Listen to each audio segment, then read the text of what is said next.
Oh, hey, what's up? Oh, hey, what's up, man? And those in the chat, they're joining us tonight. Hey, what's up?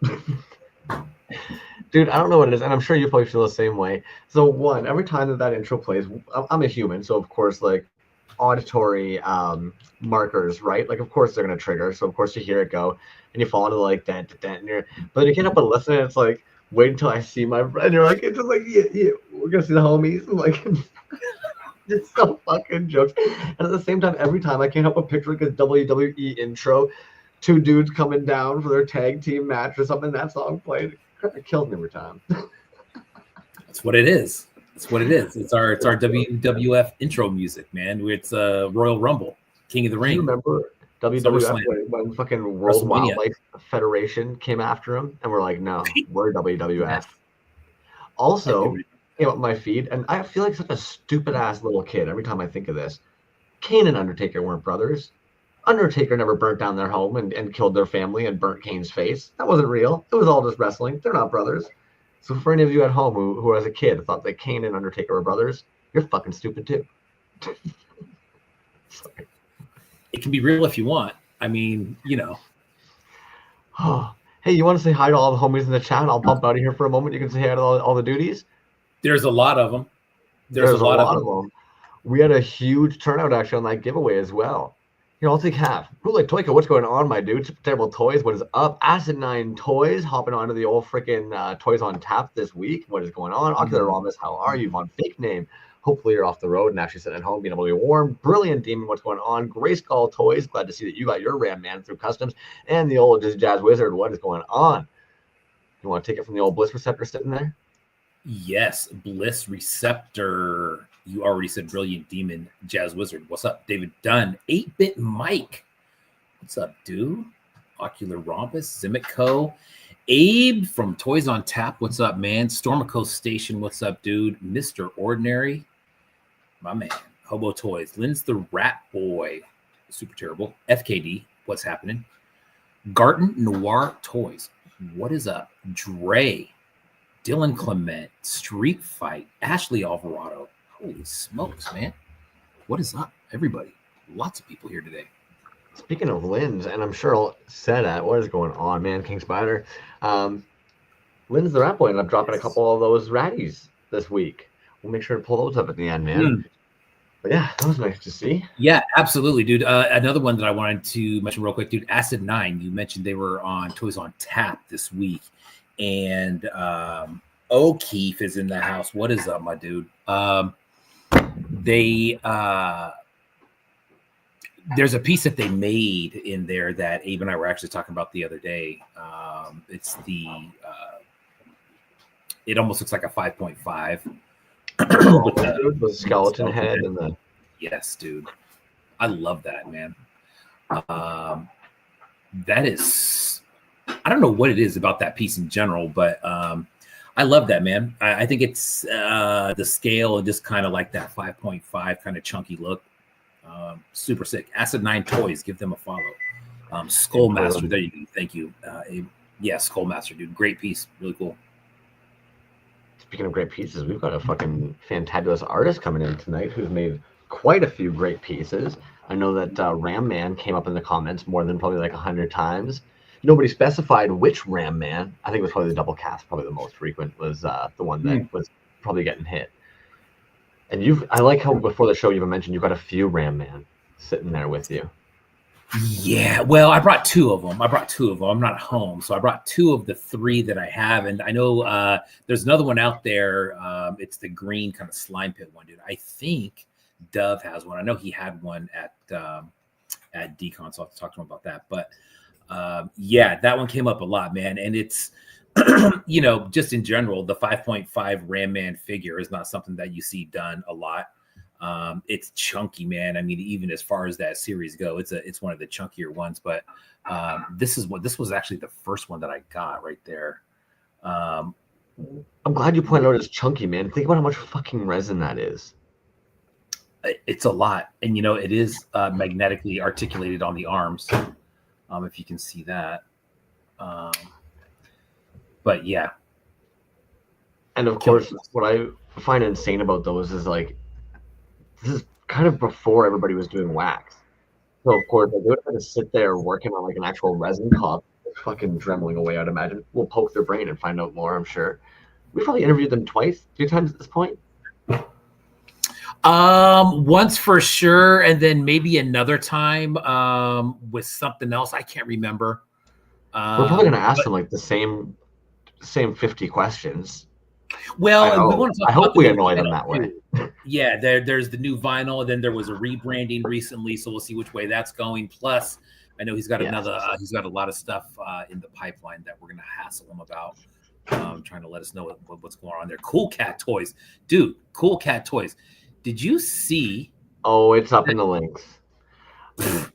What's crazy? I said it last week, Come on, man. Grant. What are Vehicles you are doing, in, dude? and I couldn't have foreseen it, but vehicles are in.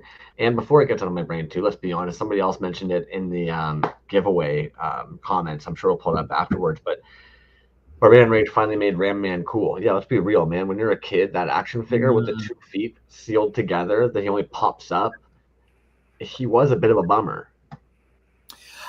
Agreed, dude. And you know what? I mean, he had a weapon, he had an axe, but he couldn't really move it. You know what I mean? And then he had that spring in him that typically that thing always broke, or broke a lot of time, or wasn't working a lot. But even if you're going back trying to collect like vintage Motu stuff, like that's a common one that you'll find a lot. But I mean, as things tend to go, sometimes those ones are, the ones that are more common as time goes along. You look for ones that are in like super good condition. But yeah, I don't know anybody else that actually has done this with at least the 5.5 scale. But dude, they're so good. This one right here, this first one that I got, look at like the blood on the feet and the hands. I got that from another artist here in the scene that had put it up in his stories and was like, hey, this thing's for sale. I'm like, you got to be fucking kidding me right now. Anyways, but yeah, those are dope, man. Still making them from well, I don't know that for sure, but we'll ask. I want to make sure we pull them in. I got one last question for you before we do, though. Being somebody who collected Motu and loves Motu so much, do you find it? What are your thoughts, feelings when you see something like a Ram Man come out like that, so different, but also like the half split versions? Does it kind of touch a bit of a funny bone from collector for you, nostalgia? What's going on there? It does, and I think it's probably the same way with Skeletor, for sure, man. I mean, that one's been redone a lot, but anybody that redoes like a Skeletor 5.5, that's something that I'm interested in right away. Bootleg Overdose, Eddie, what's up, man? Folklore, what's up? Clear Caviar. But yeah, it does, man. It's the nostalgia for it for me. But even like, so check this out, dude. Like, I'm at my girlfriend's house right now, and she even saw this and was like, "Whoa, that's sick." You know what I mean? She doesn't know anything about Ram Man or how fucking like stupid Ram Man was back in the day. Stand your sweater behind it. Put it in front of your chest. Let's stand up a bit and put it in front of your chest. Yeah. Look at you, smart guy. But yeah, I mean, dude, look at that shit. Like, you got to be fucking kidding me. That is cool to anybody. You know what I mean? This is one that really kind of goes outside, well, you got to know what it is type shit. It's amazing. Arms, the magnetic work, dude, is just like flawless. Let's be honest. Like, I don't know what it is, but you get a little boner inside every time you hear that, and then that when it sticks back on, you know what I mean? Your soul gets a little like, oh fuck yeah, it's good. That's the good shit. Yeah, it's good. Yeah, exactly. But they're so, I mean, every single one that I've seen, dude, they're always so they're so well done. Doc Horror, what's up? All right. Should we, without further ado, pull them on in? 1 second. What's going on with you? You got any news? You got any, life updates for us? What's going on with you, man? I haven't talked to you in a week. Fair. You know what? Not a whole lot. I've been fucking working, man. That's all. Just, I'm sure like everybody, we're all oddly exhausted. Thankfully, I'm sure we can all kind of agree those longer days are starting to come in. That's always nice. But otherwise, One Up show is coming up. I'm sure some folks have started hearing about Apocalyptico show coming up. So yeah, I don't know, man. Just chilling. If anything, I joke, like I laugh about this all the time, and some of you can relate. Even Sucklord's little like rap video that one day kind of made me chuckle to myself because he's like, "Don't do it in your living room." And I look over at my fucking island between my kitchen and where I do all my work, and there's just fucking resin everywhere, toys everywhere. There's, paint in a bucket just piled up, and it's just like, yeah, don't date an artist, homies. Just don't do it.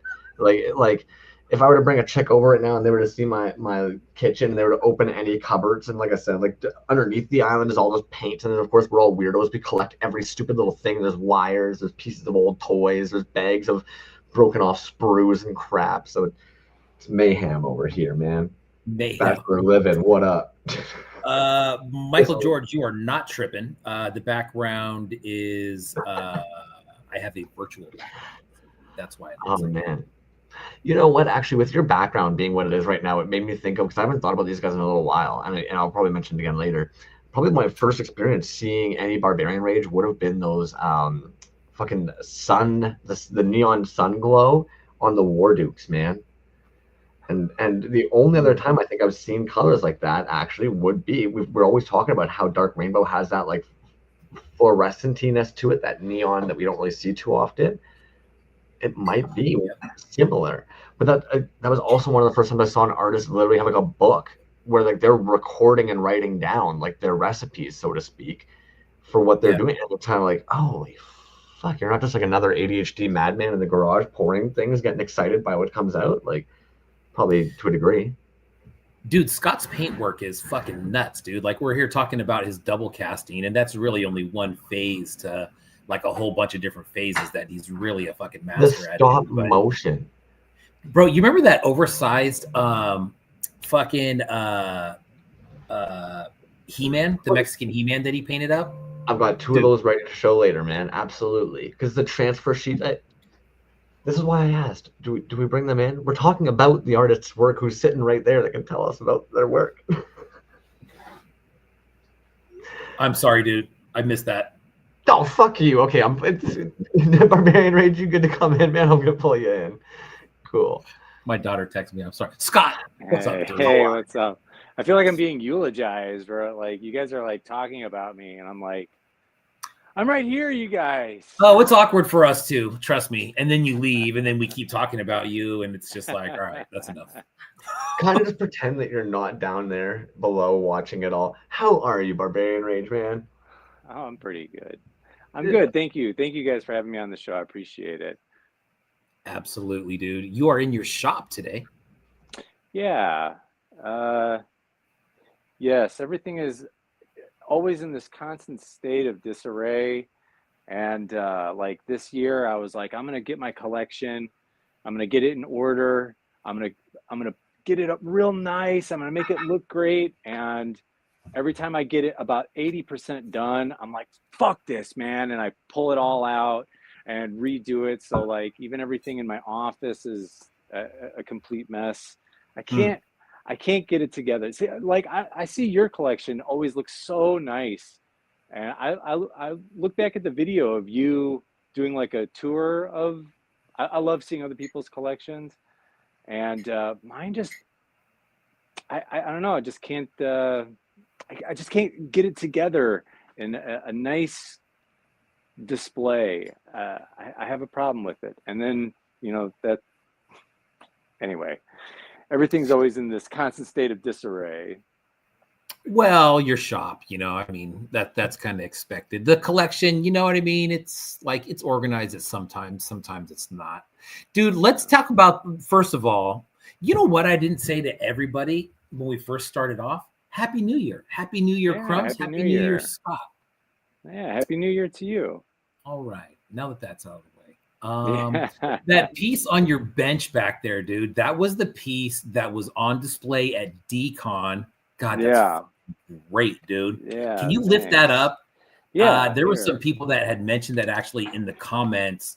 And I hooked up with you at DCon and we talked about that. And you kind of told me the story behind it. Dude, now this was on display at the Four Horsemen booth, correct? Yeah, this is a Four Horsemen toy, Valiant Knight, and they were doing a custom show. This right here, and the Four Horsemen stuff is so great. And I looked at it, and I'm like, well, I don't know how I'm gonna even improve on this. Like, what could I do to make this cooler? Because it's so cool already. And so I was like, well, I'll build something around it, you know. It was George Gaspar who asked me to be in the show, and I was about ready to ship it out. I made this whole thing, and I reached out to George and I go, hey, I made this diorama, but I didn't actually do anything to the toy. I'm like, is that okay? And he's like, Scott, it's a custom show. He's like, you have to customize the toy. And like, he's like, just spray like some green paint on it. So that's why this has like, you know, it's sort of like evil radiating out of this. This is this is from Dungeons and Dragons. It's from the Tomb of Horrors. It's they used to do Dungeons and Dragons. They used to do tournament play in the 70s, and Gary Gygax, one of the creators of Dungeons and Dragons, created the Tomb of Horrors as a way to cripple his players and crush their spirit. And it's awful and everyone hates it. But this is a part of it. If you stick your hand in it, or if you put anything inside of this mouth, you are, you know, instantly dead. Anyway, Dude, I the love how you said that so green. matter of factly. Sorry. What's that? Like, Ross, go ahead. I love how it's just so matter of factly. You put anything in there and it's dead. Just yeah, just, it's the Yes. sphere of obliteration or something like that is the spell. But actually, you know, the thing that doesn't get any play on this is that this comes apart magnetically too. So like this. Now is that foam? Yeah, it's like diorama foam. It's like insulation foam. Mm-hmm. So there you go. Look at that. And then it pops right back together. So yeah, that was my entry there. And it came down to the wire, and I was like, I've got DesignerCon stuff to do. Yeah, yeah, dude. I mean, what was the whole basis around that setup with Four Horsemen, man? I know that there was like a theme to what was going on there. Yeah, it was Valiant Night. This toy, I think they were celebrating the 10-year anniversary of the release of this toy. Gotcha. And okay. So like the Creature Bazaar guys all got one. Sucklord did one. Healy made one, and Eddie Resinblood made one. Yeah, I think Sucklord had one, right? Yeah, Sucklord had one. I'm trying to think. I'm forgetting a couple of them, but I mean, like, you know, Chris Ulrich, who's a painter, he's an artist who is amazing. He did like a whole background, painted a whole painting.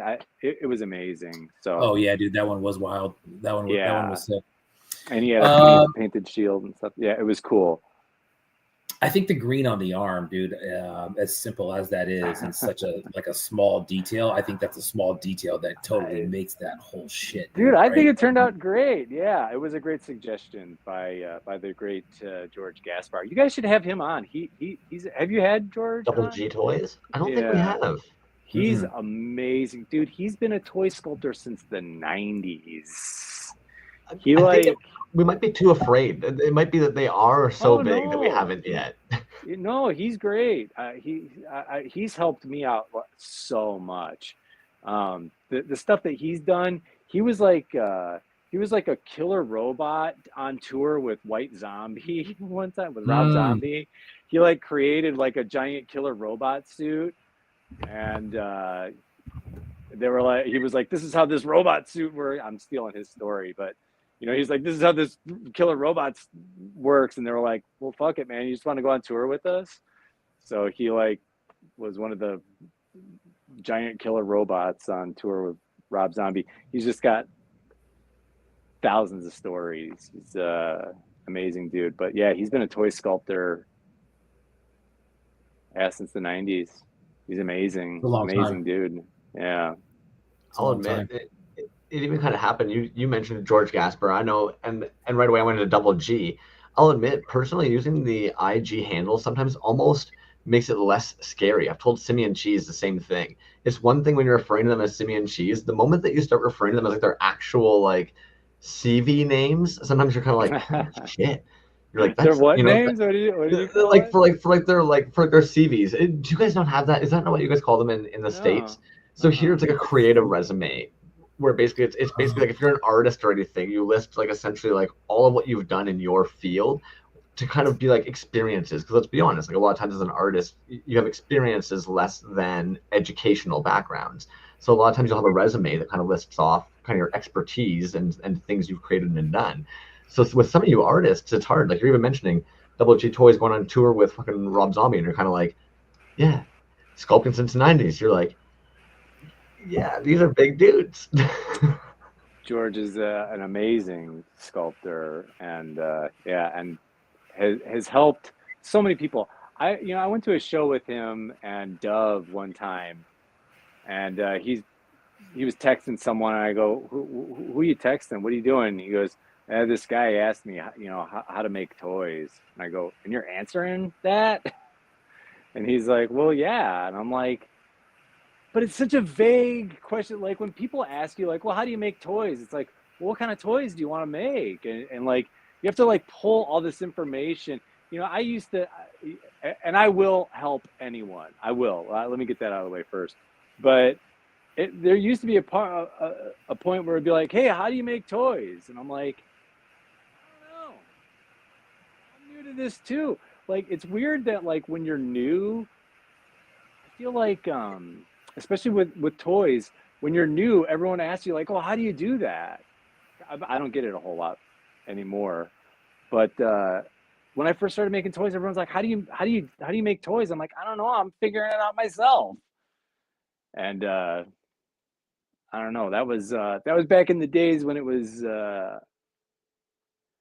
harder to ask people. People were a little more gatekeepery than they are now. Um, but George has always been an open book. He's always been very very helpful to everyone, as far as I know.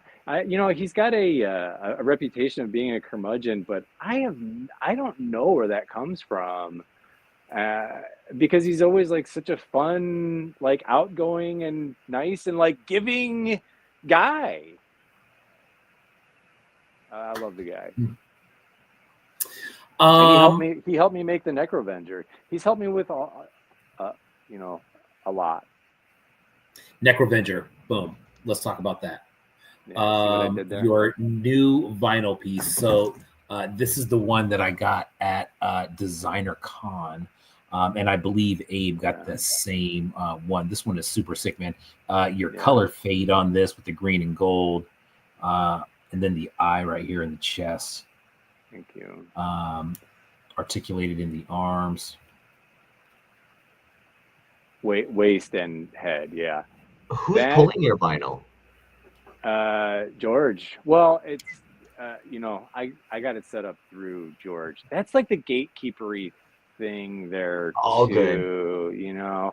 I mean, well, it's not just that, but so many like also like once you start making toys, I get hit up probably like once a week by vinyl factories that are like, we want to make your toy. So, uh, like, I don't know. If you want to reach out, I'll tell you or I'll help you. But I mean, like, there again, like, I feel like when I started making vinyl toys, I felt like it was a graduation to the next level. But really, what it is starting all over again. It's like going through high school. You're a senior, you're a big man on campus, but then when you go to college, you got to start all over again. And I don't know. I don't know. I didn't go to college. Was that strange for you coming in and all of a sudden feeling kind of like you were at the beginning again? Yes, it was. It was.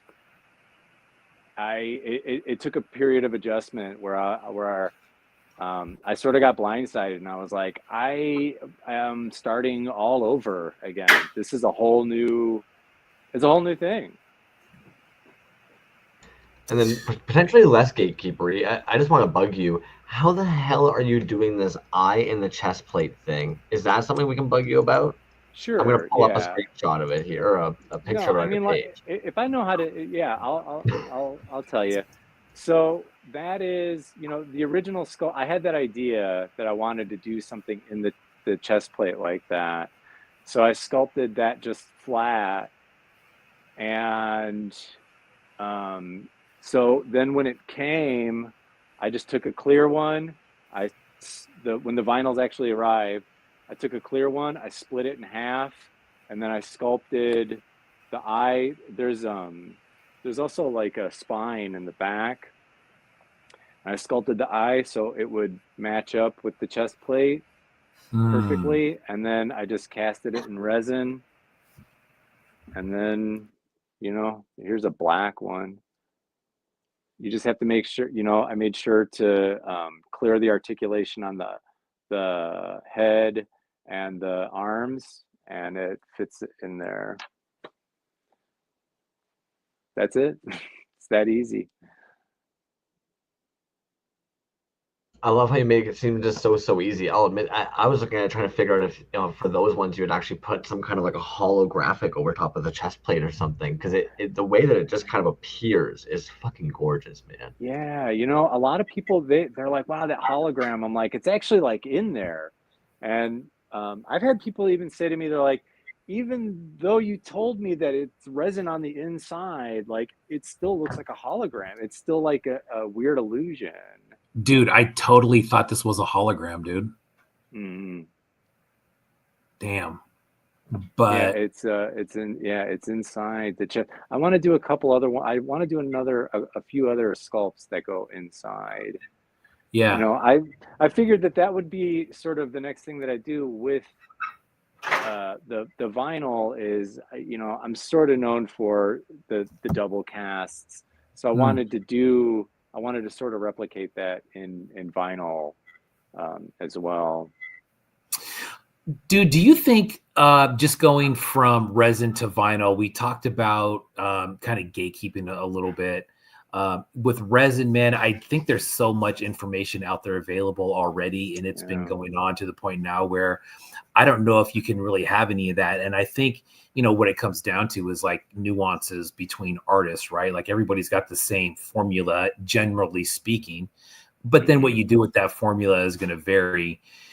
Going to the vinyl scene, do you think it's harder to obtain that information? We already talked about like vinyl producers. I know people are always really kind of tight-lipped about where they're getting their shit made.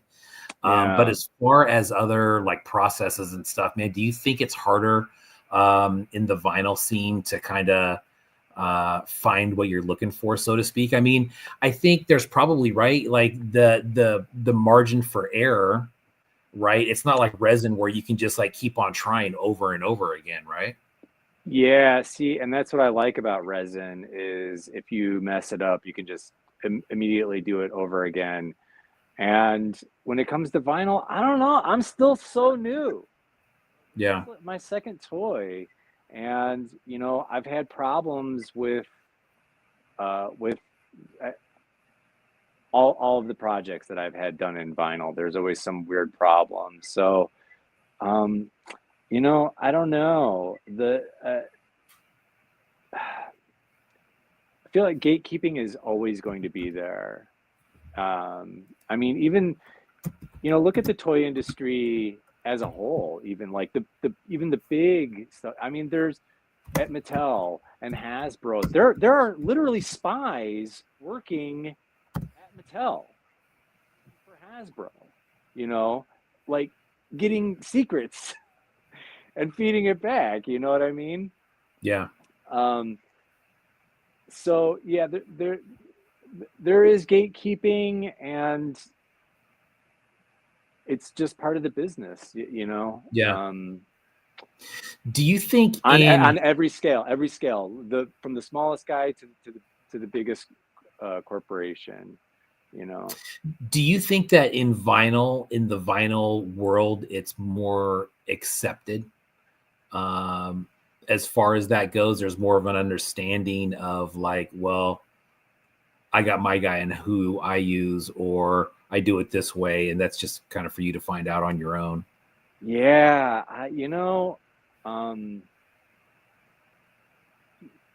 Yeah, that's how I do it. Like I said, I'm still so new. Yeah. I feel like when I first started doing resin, where some people would ask me like, well, how do you do this? And I'm like, man, you're asking the wrong guy. I sort of don't know what I'm doing.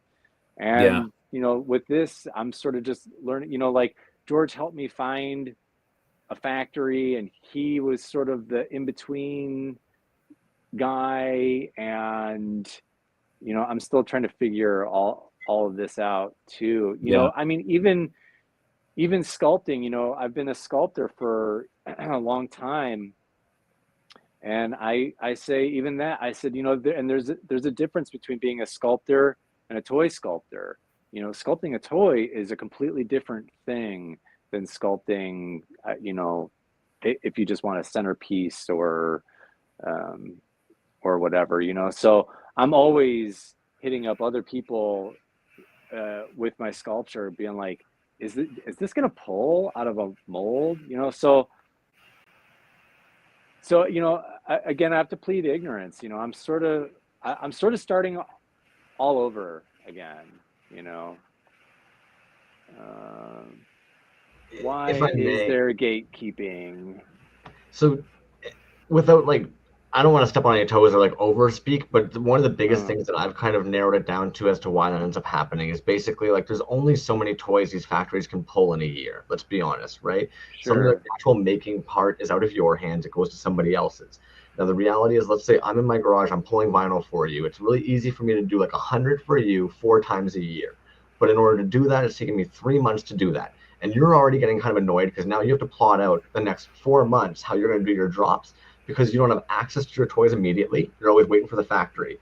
Now, the problem is somebody asks you how to get in on it, and you kind of realize if you tell your buddy, and now I'm putting toys for him, I can only actually provide 100 toys for you twice a year, and now I can probably provide 100 toys for so-and-so twice a year. And then the next time that we share, unless I can grow my studio and where I'm producing the vinyl, every time that we share that resource or that factory, you're kind of bumping your waiting time on getting your toys, and you're trying to plot out your releases for 12 months ahead, which for many artists, let's be honest, financially plotting that is a difficult investment to make. Yeah, I get that too. That's not a reason why I withhold any information. The only reason that I would do that is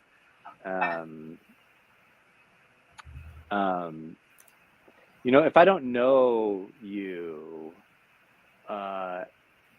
personally, and then I say, hey, you know what? Here, this is the factory I use. And then they go, hey, what? Scott said that it'd be okay. And then they're like this outrageous asshole to the company. They're going to be like, look, I'm not going to deal with you, and I'm not going to deal with Scott, and I'm not going to deal with any of this stuff. So that's sort of the only thing that I think of. And actually, I didn't even think of it. George Gaspar was the one that was like, that's why you sort of gatekeep that information. That too. Because look, if the factory gets log jammed, it gets log jammed. Stuff takes time. I understand that, and when it shows up, it shows up. I'm a pretty patient guy. Yeah. And if the factory was doing good work and someone was like, dude, I got to get in on that, I would share that information, even if it pushed my work back. I got no problem with that. And that's Superman. So going the Necrovenger, what number vinyl character is that for you? Is that your second one now? My second one, yeah. Yeah, so the first one, there's some variants to the first one, but so after this second one, what's going on now, man? I want to talk about the rebranding too, but I don't know if we should talk about that first, because I think that maybe kind of dictates the way that, the line is going, right? Yeah, it is. So I took some time off this year. When you take some time off, you're like, what is everyone gonna think of me? And no one gives a shit. No one's paying attention. But but you think about it. And Yeah. but I took some time off to really think. And the rebrand was pretty simple. Is that I don't want to bootleg stuff anymore. I want to make my own toys. I want to make only original sculpts. I want to make only original stuff. It's what I said. This year I'm making toys for like 10 years, maybe a little bit longer, but I would say this year it's about 10 years. And when I first started, when I was bootlegging toys, I was like, I'm gonna make these toys until I learn how to make my own toys. And I feel like I'm there. And like making a Darth Vader toy right now just wouldn't it it doesn't speak to me artistically Mm. anymore. Like doing a Darth Vader toy or a Star Wars toy, like that was basically me trying to figure out how to make a mold. And then how can I sculpt something and then make that mold? And so I'm also sort of a control freak. So it is hard to be like, here, I've made this. Now you make the mold and you make the Mm. toys. So that's been a learning. That's been a process on its own. But so with the yeah, so the rebrand is I just want to make my own toys. Um, and so yeah, that was the Necrovenger is that's the first one from the rebrand. So the the next. So what was the second part of the question? Uh, just kind of where it's going with so like you said, the Necrovenger, you were on it, man. You were on a good path there. The Necrovenger Yeah. is the first one, The, leading to yes. So the first vinyl toy that I did was called the Deluxe. It was sort of that generic looking He-Man thing, and I made mm, it that way so I could paint it, put a crazy paint job on. It was sort of out of fear that I was like, if I sculpt something and no one likes it, I'm sort of stuck with this toy. But if I make it generic enough, I can turn it into anything. I can turn it into, you know, yeah. So like you put the guts in it, you can change it with mm, all the different armor, and one is Faker and one is Skeletor, whatever colorway that you want to put on it, or change the guts, or Now, is this the um, same? Is this the same sculpt besides the head? yes. Damn. So that's even got a skull on the inside. So if you take that like leather armor off, yeah, you can see right there. So it's like a black resin skull on the inside.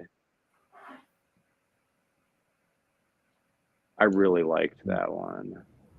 Damn, dude, it's hard because you've always been doing really fantastic like cloth goods on your work, but I think it's Yeah. really elevated on this, and it's beautiful how you've made the double casting kind of like your style even in your vinyls. Like that Yeah. transferableness of kind of spotting it just stupid cool. Oh, thank you. Thank you. Yeah, that one turned out really good. Uh, I'm really happy with how that one turned out. Um, so the armor work on that one is nuts. thank you. Yeah, Mm.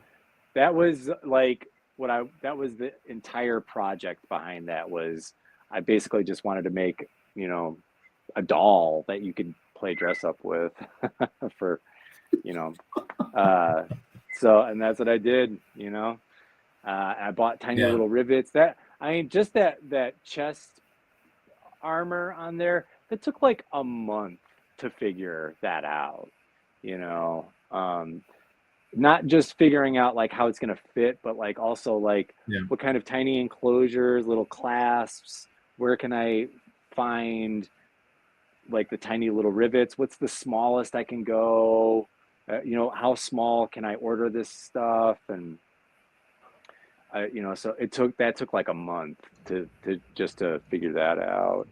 Well, if I can cut in too, Mm, are you using a mask on these painted ones? Like how the which one? right at D? Are you doing all those Mm, faces on the chest? yeah, no, that's hand painted. Oh my gosh. That's hand painted. Yeah, and then the armor and stuff all riveted and pieced together. Those were for Tag Fest last year. Mm. Last year. Dude, yeah, I know, right? I think a lot of artists, man, especially that we talk to on the show, when we always talk about like how much time versus how much money you're getting out of it and the sweat equity that's put into it, and it never equals out, right? The time that you're putting into that, man, you're talking about a month for the armor on that, and then you add some hand painted details, dude. You're talking about upwards of 4 to 8 weeks for some of these pieces, probably to be complete from A to Z. Yeah. Is that, I don't want to ask, like, is it frustrating at all because you're the one who's doing it and you're the one putting the work in there, but when you go to sell them and they don't sell, or people kind of balk at the price, man, what goes through your mind when you're like, dude, is there a want to like tell them like you don't understand how much work went into this? No. Don't care. You know what, man? I make this stuff, and Dove said something to me one time, and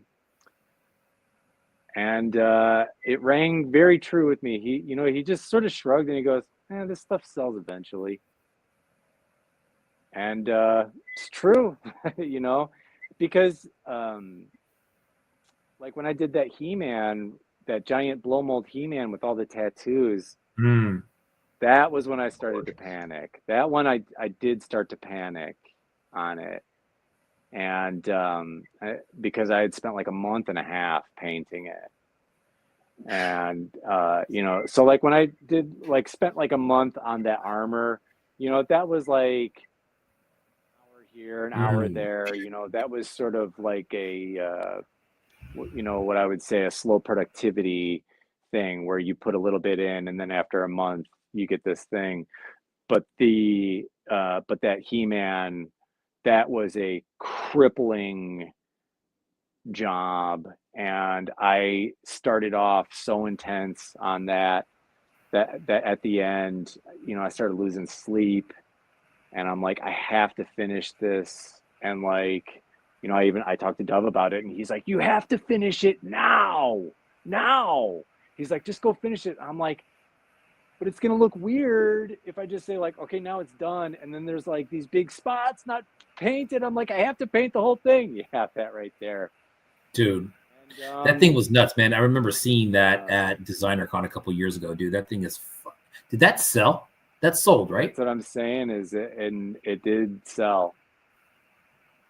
And so, that was a big lesson to me too, that it sells. And also, I've never really I've been lucky that I've never had people be like, oh, that's too fucking expensive, man, I'm not gonna pay that.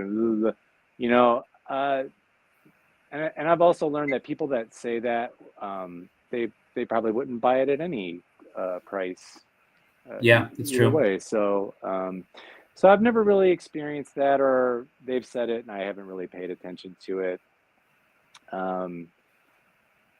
Putting in the work is necessary, especially toy collectors. They want a really awesome thing. They don't want a maybe it's just me, but I was going to say they don't want a cheap, shitty thing, but I like cheap, shitty things too,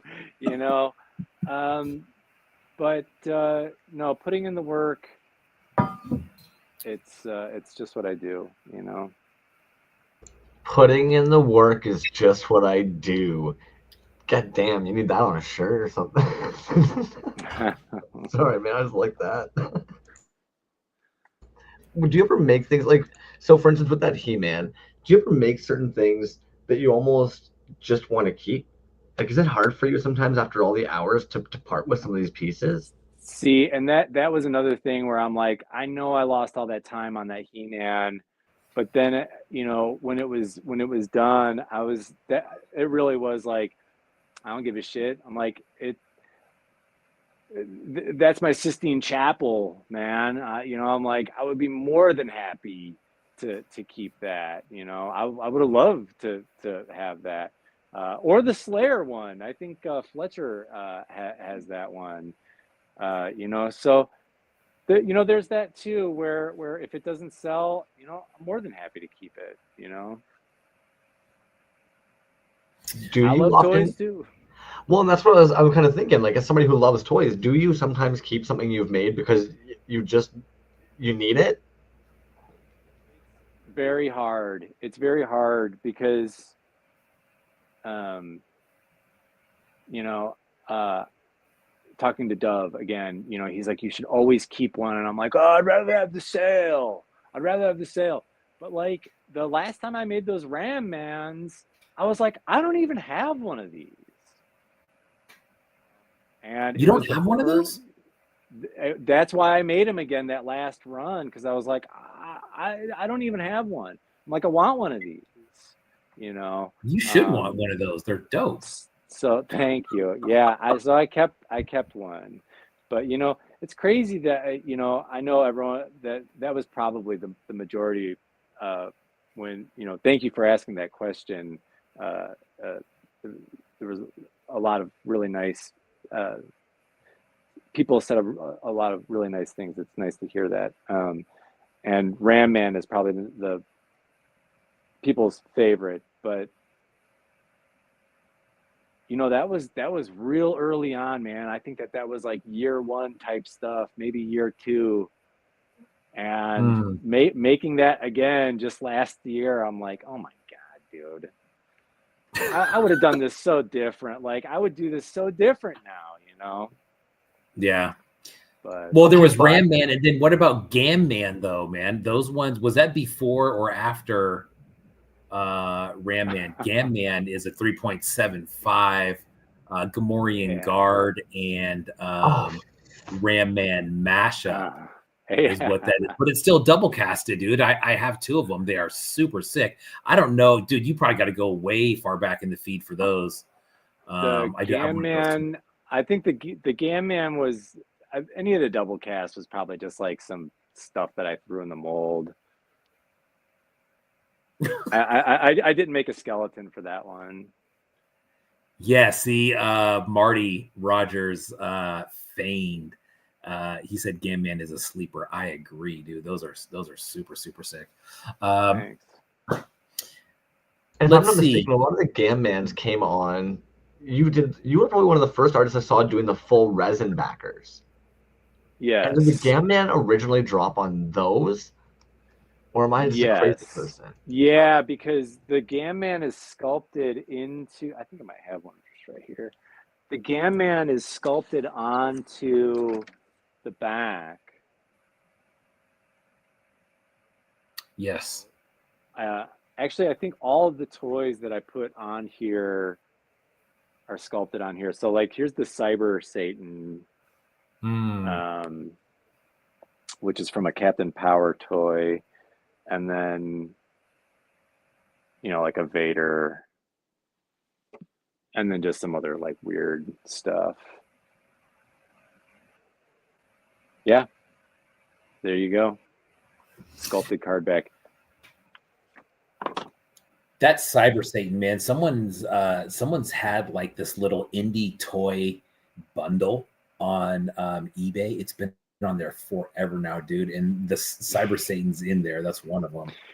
Cyber Satan in there, there's like a stinking up the joint in there. Yeah. Well, no, I think there might be two of your pieces in there actually. Yeah. Cyber Satan and another one, but anyways, yeah, those are cool. Thanks, man. So, dude, the rebranding. Let's talk about that real quick. Sure. just because it's, the logo, it's so different than what you had before. Yeah. Nice, super, super clean look, dude. Thanks. I know that you had gone over to, God, dude, I think a lot of us went over to that other platform for a quick minute. And that ended up Kara. like, Yeah. Kara, like, I don't know if that panned out for anybody, honestly, dude. I That thing don't kind think of just like totally so. fell off the map. But It did, yeah. switching, getting the new character, getting the new the rebranding going on. What's the goal there going forward? Is it to really focus on this line that you have now? Yeah, I did, working on like the comic books and the cards and sketch cards and sketch covers and variant covers and all this stuff, and it just sort of like all spun out of control, and I'm like, I, I really just want to make toys. I just want like a simple philosophy is I just want to make a toy that looks cool on your shelf. That's it. Simplicity of it.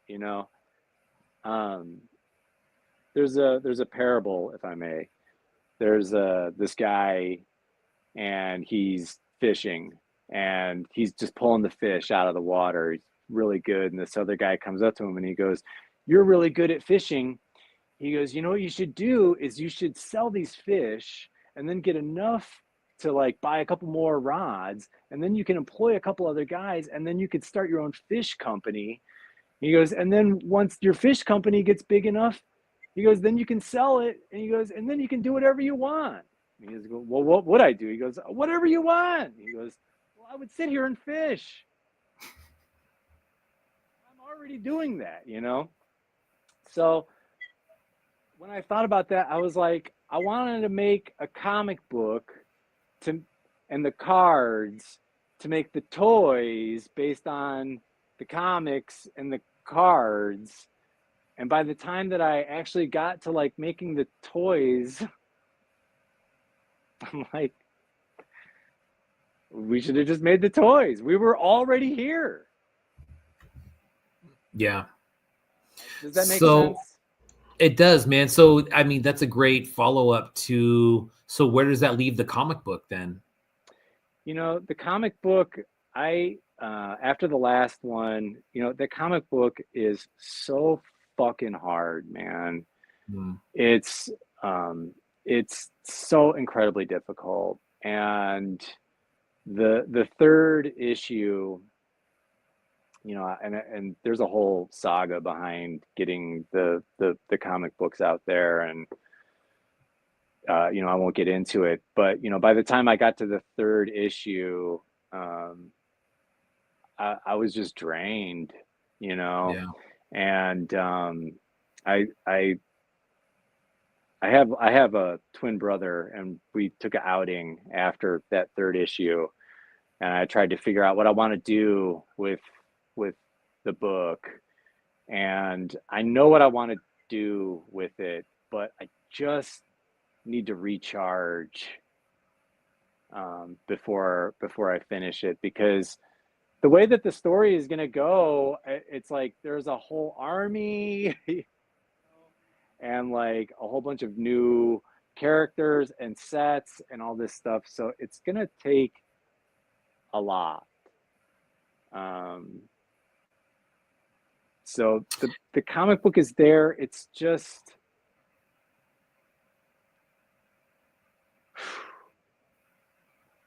deprioritized, I'll say. Yeah. I think that probably answers my next question a little bit, man. I was going to ask you what's fueling what? You know what I mean? Is it the comics that are fueling the toys, or is it vice versa? If the comics are taking a back seat, then it's probably kind of full force with the toys. Is there any want to go back and make comics involving these characters? Is that still going to be a thing? And if it is, man, do you find that prohibitive in any way when you're going forward with making toys, thinking, dude, how am I going to work this into a comic book storyline? That's sort of my dirty secret is the toys that I'm making now they do like fit into the universe, you know. Yeah.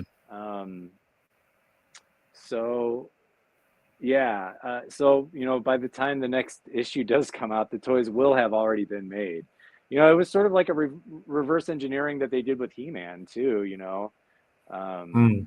they didn't know what the show was going to be when you know, they made the toys first. But yeah, you know, another thing about making the comic book was, you know, that ended up being just like a bucket list thing for me. I always wanted to be a comic book artist ever since I'm in high school, and I always wanted to make a comic book. And sorry, my dog is being nosy. I always wanted to make a comic book, but when I was making the comic book, you know, I was already like so far into making toys and everything, and as hard as I tried to get in with other comic book creators and join their discords or their conversations or get to know other comic book artists, I never felt at home in that community. And I never felt that, you know, warmth that I feel from the toy community. You know, as Pollyannish as that sounds, but it's true. I never felt that like I fit in with the comic book crowd like I do with the toy crowd. I felt like an outsider.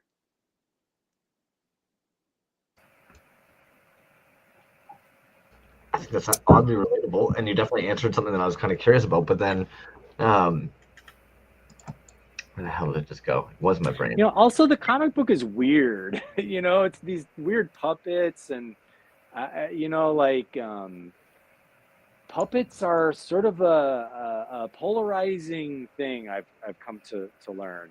My twin brother and I, we used to have a dirty puppet show when we were in our 20s called the Puppet Jerks, and we would open up for other comedians, and other comedians fucking hated us. And as soon as they learned that they drove all the way to Kenosha, Wisconsin to open for a fucking puppet show, it looked like they wanted to kill themselves. And there again, I never felt embraced by any stand-up comedians, and everyone really just hated us. And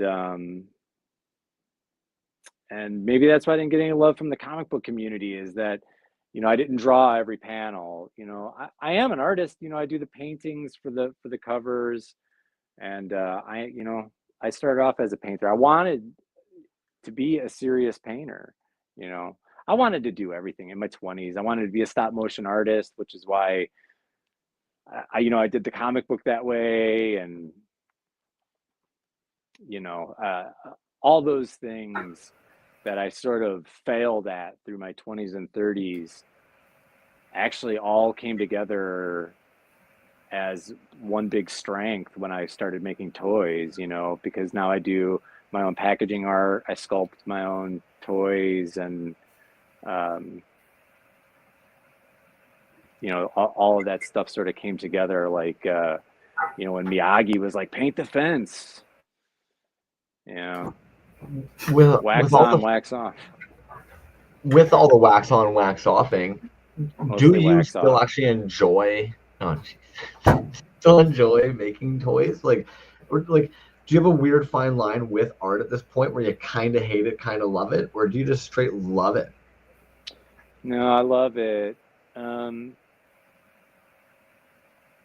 you know, I'm not like, when I'm sculpting or sitting here like doing it, I'm not sitting here like, oh my God, oh look how much fun I'm having.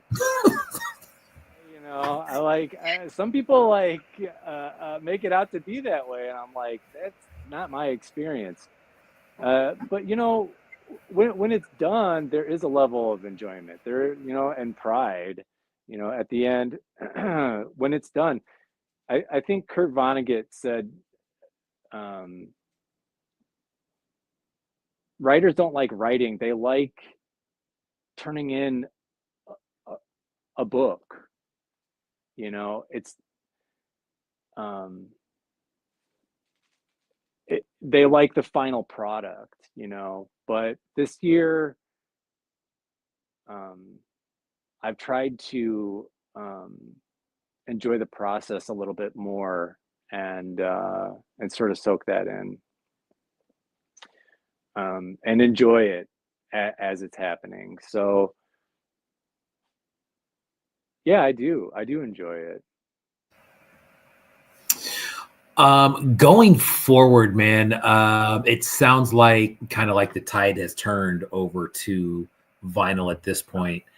Where does that leave you with resin? I mean, I know that I'm sure people would love to see more Ram Mans. Is that kind of work? Is that even a thought at this point, man, of continuing stuff like that, or is it just kind of full force on the new vinyl? Yeah, I really just want to move on to vinyl, because like Yeah. even the Ram Man, like when you were saying like, wow, man, the price tag on that is so much, and those Ram Mans, they were like 175 or 200 or something like that. I think the War Dukes that I did earlier this year were like 200. Mm-hmm. And even at the end of that, I was like, man, that is really, for the amount of work that goes into it, it's really not a lot. So I mean, like, I always joke, I'm like, this shit should be like $800. Everything that we all do, all the toy makers, everyone in the chat, I like, everyone knows how much time and effort goes into it. It should be like $800. But I don't know. Going back to that, it would be really difficult. There's a couple things like Ram Man, like I could sell those all day. There's another one, the toy that I could sell the most all day, every day. You wouldn't expect it, but it's the pig burger from the movie Better Off Dead. Every time I've made those, they've sold out in like less than 10 minutes. And I've done like 3 runs of them. And that, everyone just loves that. But it's also like, it's not mine. It's not licensed. They're a pain in the ass to make. And that's it. That's strike 3.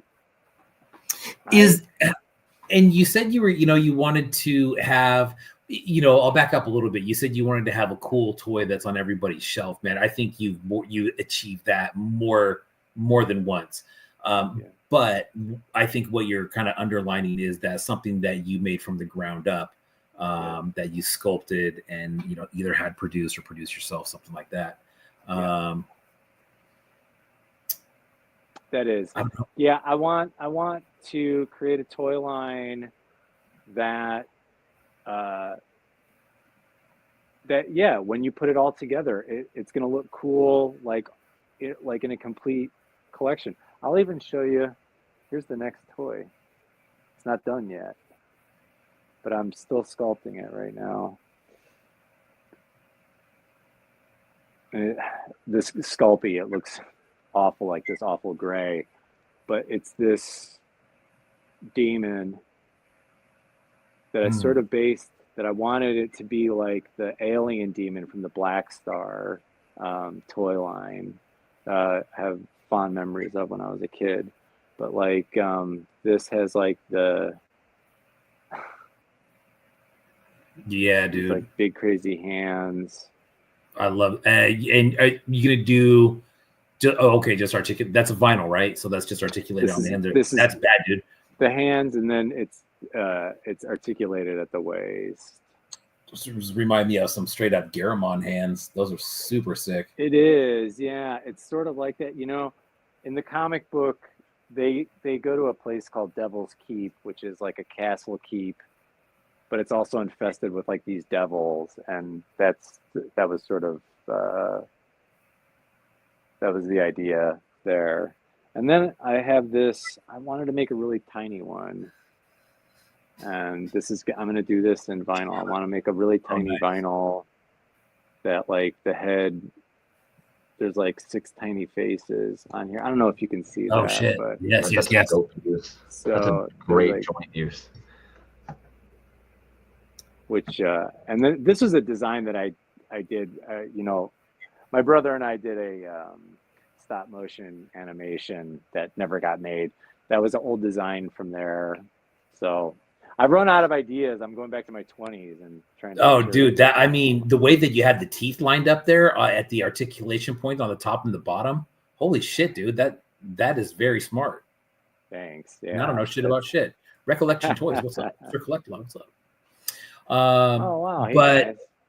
yeah, God, dude, those are nice. So that's a look at the next 2 figures, or at least the next one figure in line. Yeah. I'm about ready to. I'm about ready to wrap up on the Devil. I still have a couple more days of sculpting on that, and the little one is ready to go already. Yeah. From idea to produce toy, how long would you say that typically takes for you so far?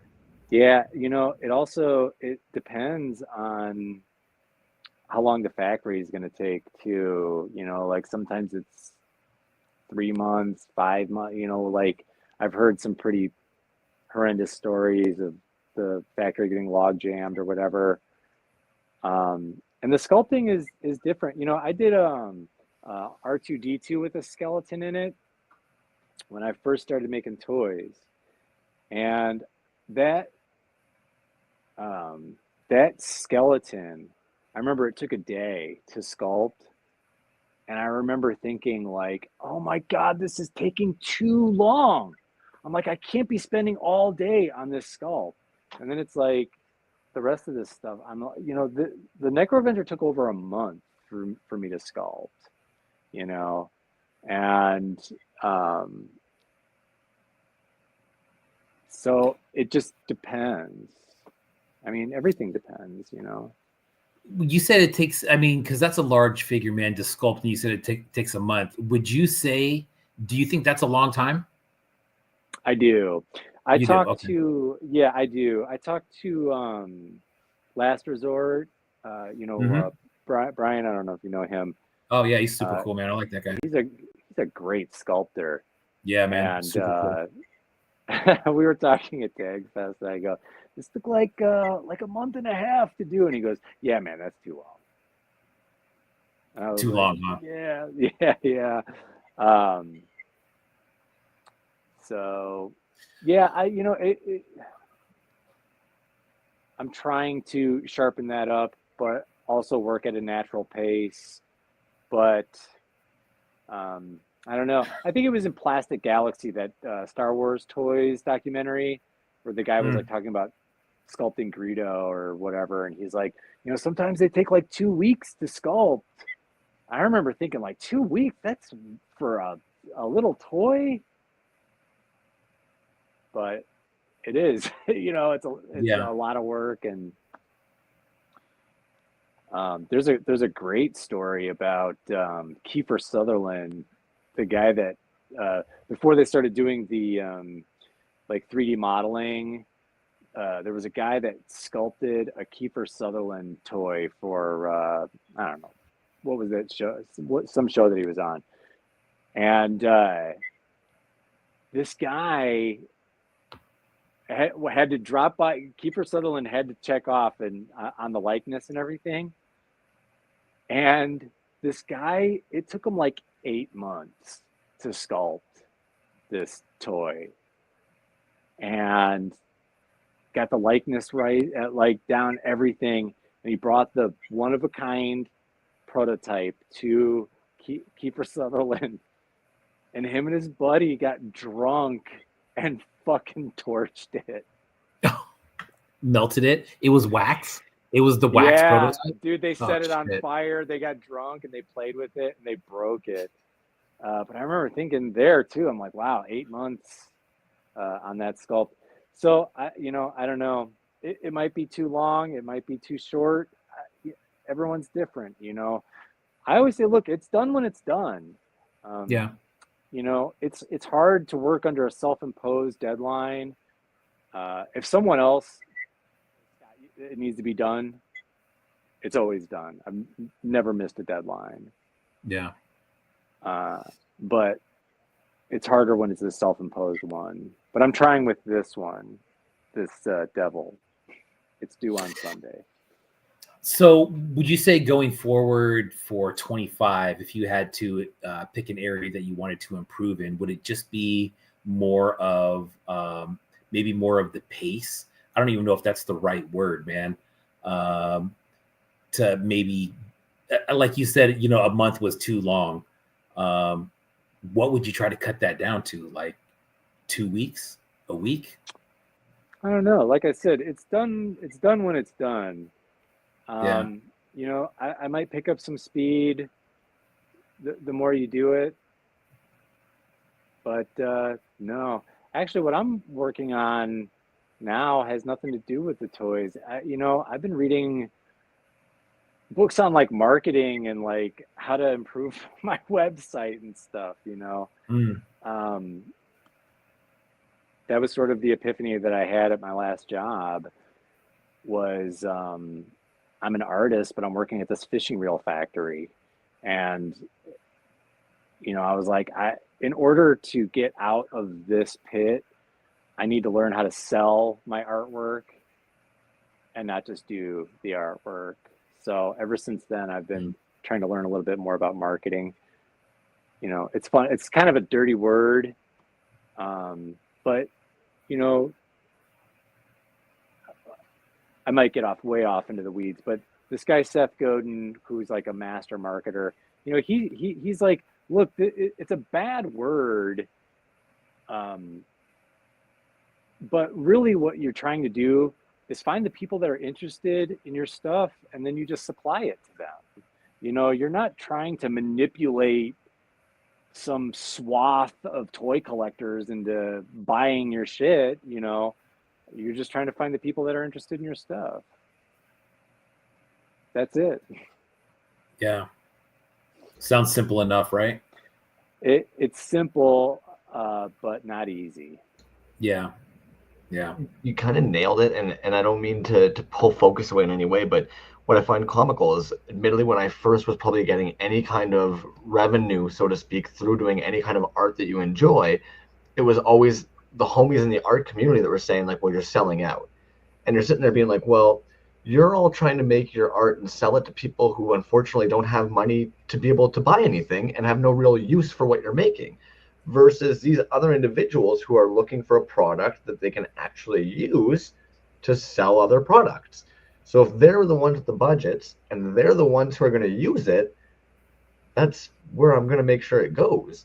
And it's tough because Yeah. the moment that you start putting your idea into a business mindset, creatives really like to kind of go, oh, homie, like you're a sellout, capitalism. And it's kind of like, well, isn't it part of what we're making and making these copies and trying to get it?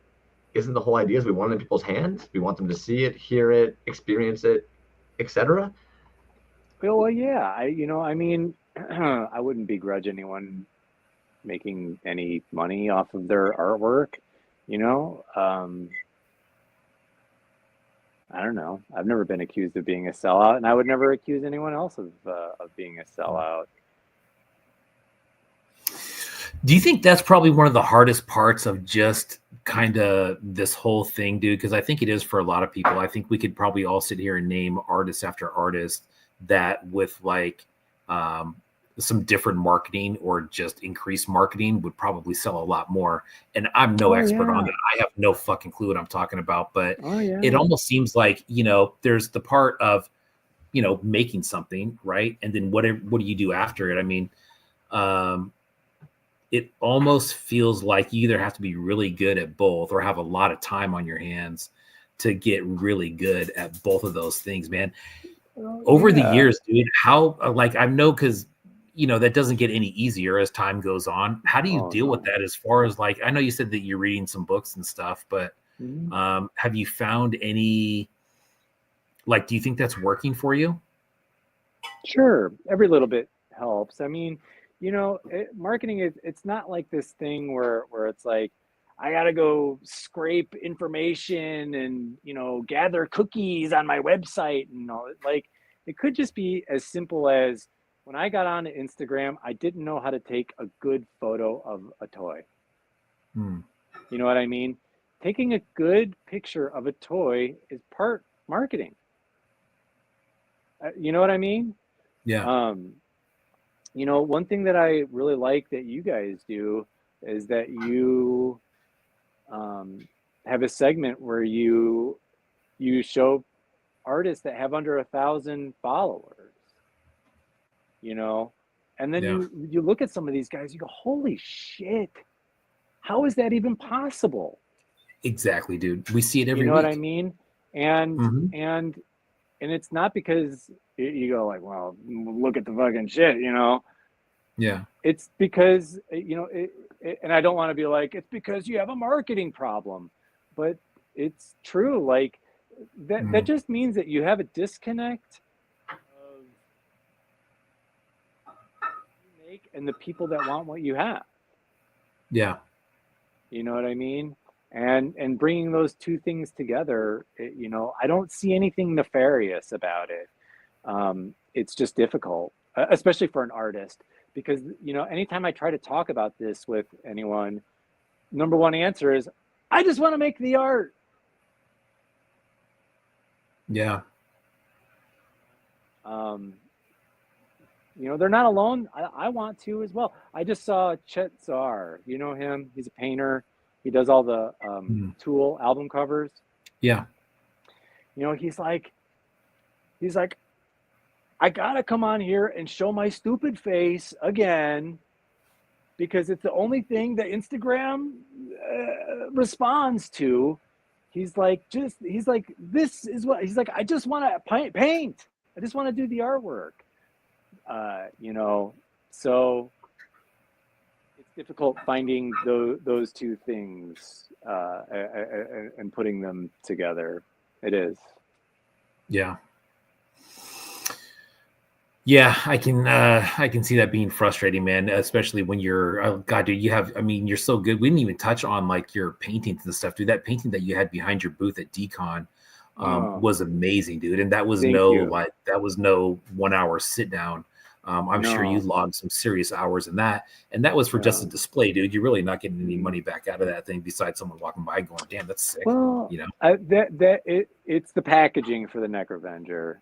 So it does serve that purpose, you know, because that was sort of a conscious effort moving forward too, where I'm like making like carded figures or like this extravagant packaging and stuff. I know it's fun and I know it's great, and you know, I was just watching someone do an unboxing. They unzip like this cellophane bag and it looked awesome. And I know I get a lot of shit from my brother where he's like, if you just put a tag in a bag, you know, that's some whack ass packaging. And I'm like, but I kind of like it. And it, you know, I don't want to say it's phoned in because I didn't phone it in because I made that big painting. I wanted it to be a part of the project. I wanted the Necrovenger to be a whole project. You know, I made these shirts. I don't know if you can see. I made the shirts. Yeah. I even made this logo for the Necrovenger and the artwork for it. So it took a lot of thought in that. And yeah, and then I did want something cool like that on display at the booth. Sorry, just because you were showing off the shirt, I do want to show this off because these are fucking sick, man. And so for anybody who's itching for one, they are on the website. Yeah. These are filthy, man. Thanks, man. Yeah. I wanted to, you know, I know that there's like some real hate on like Gildan shirts and stuff, so I wanted to make them on like actual nice shirts. Those are on Comfort Color, and that's another piece of artwork that I did for the project. So, you know, like I said, I wanted it to be a whole encompassing thing. Nice. I think I like the name down the sleeve is always sick, dude. I like that look. Thanks, man. Dude, you were nice enough to throw us one of these Necro Avengers Oh, hell for the yeah. giveaway tonight. Yeah. Dude, tell us about this one. Now, this one you said while I was there, here's that card that we were talking about, and I think it looks Okay, is the Ghostbusters? Is it supposed to kind of give that feel? I'm so sorry. I'm only catching that now that it has almost like that like Ghostbusters vibe. Is that intentional? What do you mean? The painting? The Barbarian Rage part right after your logo, for whatever reason, it gives me super strong Ghostbuster vibes, but I love it. Oh, no. It was based on something else that I'm going to keep secret. Sorry, man. It's not Ghostbusters though. But this one, dude, you said you wanted to give us a giveaway, and you picked this one specifically. Yeah. Why did you do that? You said, I remember you said, I have to pick something badass, and this is what you came up with. Which you're right. It is badass. I agree. Because, well, now I can't even find the whole thing. But when I did that painting, I did do a resin copy of the Necrovenger, and I took photos of it as a photo reference for the painting. And that was the color. I don't have the head. The head's gone somewhere. But I called that the prototype paint job. Oh, nice. Okay. So this actually the one that you have actually looks nicer than that. Dude, I like that right there, though. I like that kind of bronze area. Yeah. I did a little bit of bronze on it, so I didn't do the bronze on the chrome one, but maybe next time. Dope. So yeah, that's sort of that's the story behind that one. It's the prototype colors. Prototype colors on this one. All right, so that's what we got on this one. Prototype colors. Bam. We had a really good response to the question this week as well. Also, Barbarian Rage stickers. Bam. Those will be in the box for you. But yeah, dude, I think that piece, bagged and tagged, man. There's nothing wrong with that one. I think it looks clean. Yeah, thanks, man. Yeah. You had the little backer card in there. What's the little backer card about? It's just because that was the size. The card is the size of the bag, and then when I cut it off, the leftover excess on the sheet of paper or on the sheet of cardstock was like this big, and I was like, let me design something on there so when I cut off the top of the label, I can put something in the bag. It looks great. It looks good. Simple. It looks good. One other thing that I wanted to ask you about, man, I've seen a lot of people paint these up, dude. I think there was Akashic Records. He had painted some. I know Magitarius had painted some. How did that go, man? When you're, those are obviously some super good painters to get in, to get their hands on these. How did that work out as far as an idea, and what's the goal behind that? Is it just to kind of market? God, dude, look at that. That is so damn cool. Fuck. Yeah. Well, Dave, Akashic Records, I didn't have a choice. He got very belligerent with me. And he came over to my house, and he picked me up on my collar, and he's like, you're gonna give me one of these shits, and I'm gonna paint them, you motherfucker. No, I'm just playing. No, Dave is such a funny guy. We've gotten to know each other a little bit in the past year.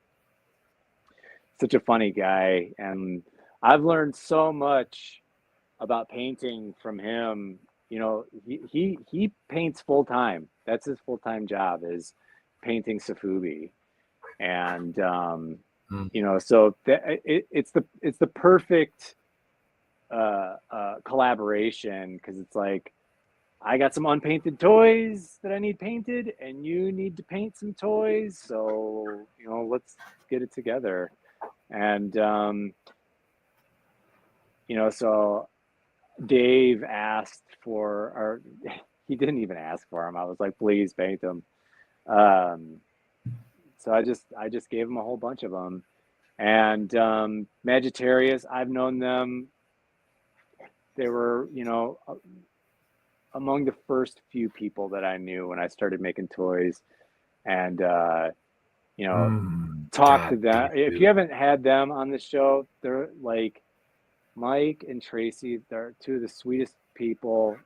Everyone loves them. In the toy world, there's always like some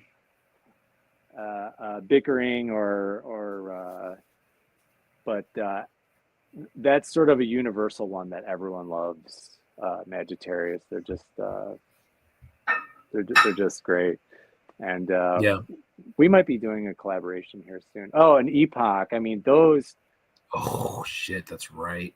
Those didn't even survive Designer Con. Those were gone in seconds.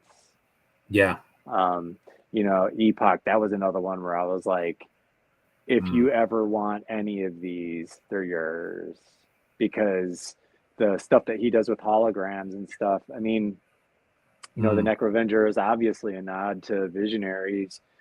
And I was like, it was such an obvious choice to have Epoch dude. Do those. Look at what the paint work in the face, dude, how it brings out those details. His super good, dude. It's super amazing. Good.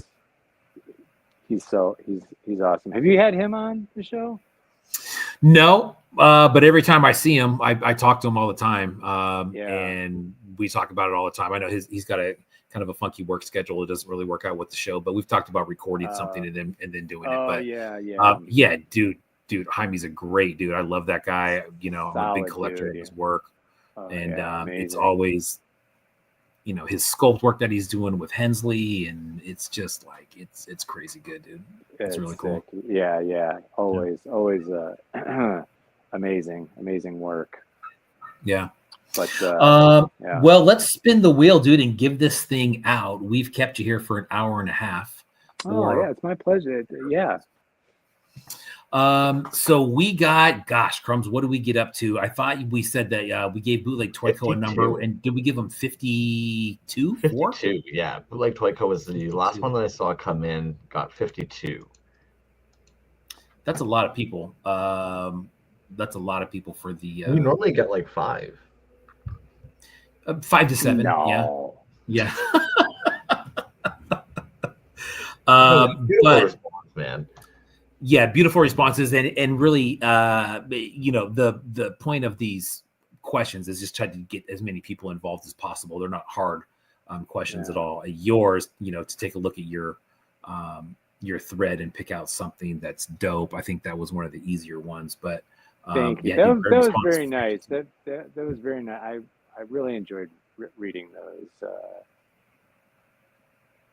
I'm not gonna lie, I felt bad earlier when I was liking everybody's and making sure to respond and give them a number. All I could think is, homie just received 51 fucking notifications, and I hope that they're not dinging every damn time.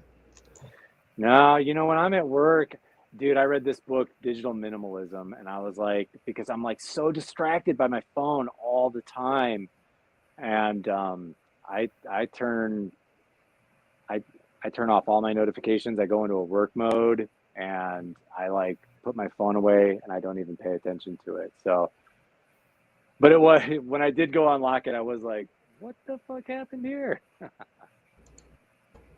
I'll admit, I work part-time in retail, and I feel like an old man some days because all the young bucks are always on their phone on the floor. And I'm so in the mindset of just like, your phone is off when you're on the sales floor. Like, but it's it a should whole be world for sure. Used to be like that. What do I know? Used to be like that.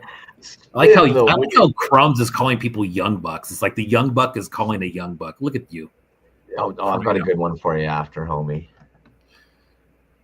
Oh man, this is a number 6, dude. All right, big money, no whammies. So number 6 is actually Burial Boba. Burial Boba. Burial Boba.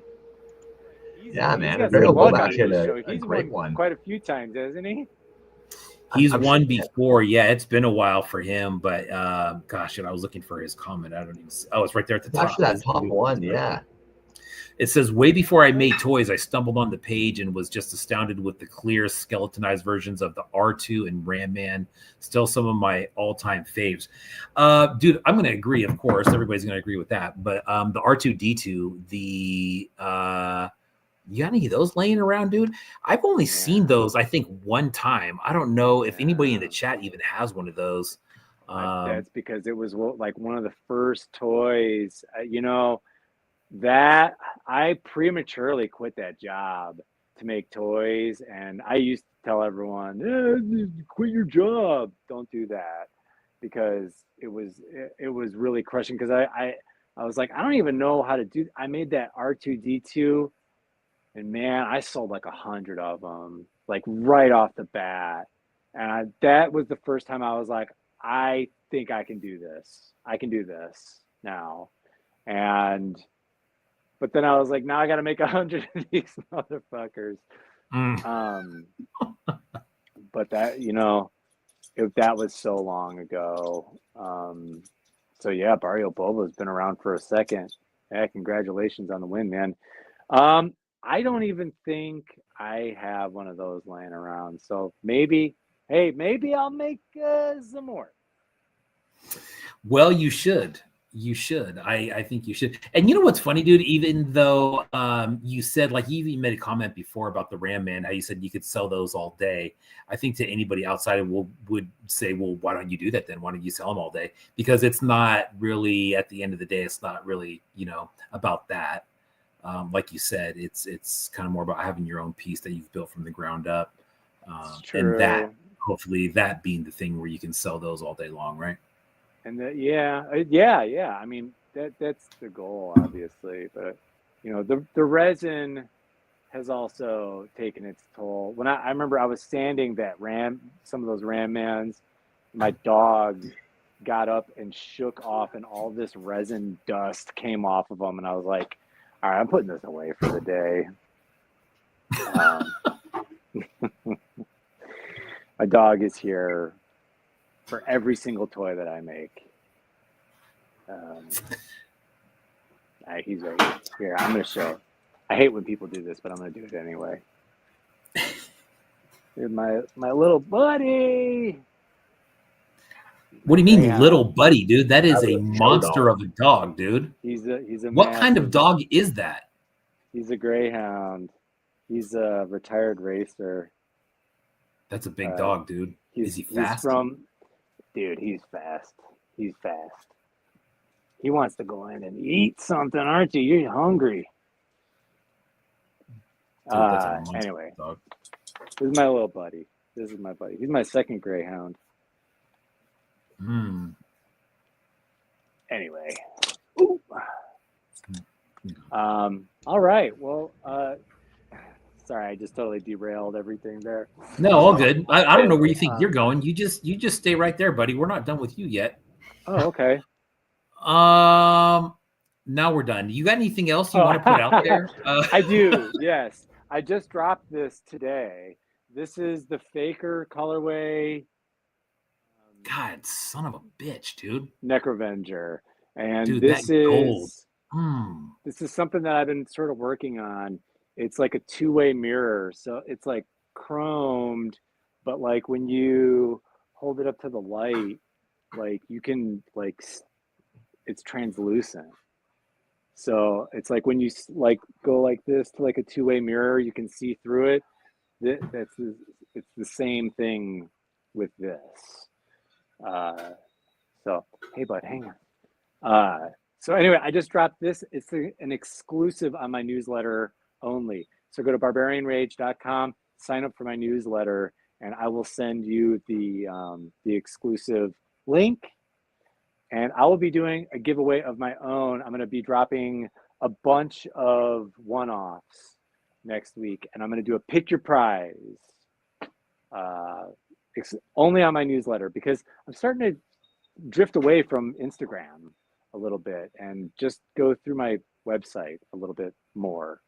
I'm going to see if that's even possible. But, Instagram, you just don't get the rewards that you used to. And instead of complaining about it, I'm trying to find a solution to it. And it has taken the form of a newsletter. And I've written you guys up in the newsletter. It's not just about me. It's also about like other art shows, toy shows, other people's drops and stuff like that, stuff that I find interesting. So, it's like a 2-minute read every week. So yeah, I think that goes back to barbarianrace.com. Go sign up for my newsletter. Yeah, the newsletter, that goes back to that. We didn't even really go down that road too much when we were started talking about marketing, but options besides Instagram. I think we should probably just do a whole show on that one at some point. But a newsletter would be another outlet. I'm a part of that newsletter. It's a great newsletter. Like you said, it's not overwhelming. It's not going to just, pound the shit out of your email. It's once a week. And it's yeah, I mean, once a week-ish. I mean, I think the last one that I did was before Christmas, even. But I try to do it at least once a week. There are other people that do it literally every day. I signed up for Michael's. Dude, I got 4 emails a day from them, and I was like, you guys, it's too much. Too much. So, anyway, that's it. My newsletter. The last thing I'll read here is a comment from Bootleg Overdose. Scott Cherry's a legend. Any questions I've ever had for Scott, he's had an educated answer on anything from toy making to business. I've learned a ton from Barbarian Rage. Great show, guys. Thank you, Eddie. Yeah, and I think there was a lot of people who said the same thing, dude, as far as, when we go back to, talking about asking artist questions and stuff, there was a lot of comments in there, people saying that, they've talked toys with you and you've always been a stand-up dude about that. So right on. No, I try to be. And even if I don't know the answer, I try to guide the person to someone who could help. I get a lot of questions for like commissions and stuff. And I'm like, I don't do that kind of work, but this guy does, so I try to be helpful. I try. Do you still do the Tuesday chats, or do I just miss out? No, we stopped doing that. It's hard. It's hard to do those. Yeah. I mean, you guys know, doing anything once a week is so hard. And Adam, my brother, he's got a kid, and sometimes that interferes, or this or that, and kids always ruining everything. Yeah, these goddamn kids. No, we just ended up doing it. Nothing bad. It was just, we just sort of dissolved it. It's okay. Yeah. But hey, can I say one last thing? Absolutely. I share a driveway with this family. And there's a little girl. There's 2 little girls. They come over and we do little art projects and stuff. And she even made this. She made this one last year. She made this. This is a toy that she made. That she sculpted this little thing. But we always do these little art projects and stuff. But look at this, for Christmas, she made this and brought this to me. I wanted to post this on Instagram. Oh, dude, that's awesome. But she made this gingerbread house, but look, it says toy shop on it. And she came over and she goes, it's a toy shop just like yours. And I almost cried in my doorstep. I wanted to like glaze it or like find a way to keep it, but it's all the candies and stuff are falling off. Anyway, I'm sure you could spray it with something. You could spray it with something. I'll probably eat it. I was gonna say, or you could eat it. But either or, you go either way on that. Yeah, there you go. Mod Podge. Barbarian Rage. It's been a blast, man. Thank you so much for having me, you guys. You guys do. We can't take compliments for anything. Oh, now you got me back on. I saw him flipping us off. I had to put that back on. That was awesome. Okay. Oh man, dude, so much info in there, dude. I feel like there was a lot of stuff that we didn't even touch on. We could probably do a two-parter. We should apply to a two-parter. Yeah, we should, dude, because I think he touched on a lot of stuff that other people are, he's an artist, man, and he's trying different outlets. He's trying different mediums, and he's just kind of moving along through the scene. And I think that's what a lot of people are doing. If one thing is not working out, or even if it is working out, just like you said with the Ram Mans, dude, like those will sell all day long. But at the end of the day, it's not something that's an original idea from him as far as the character goes.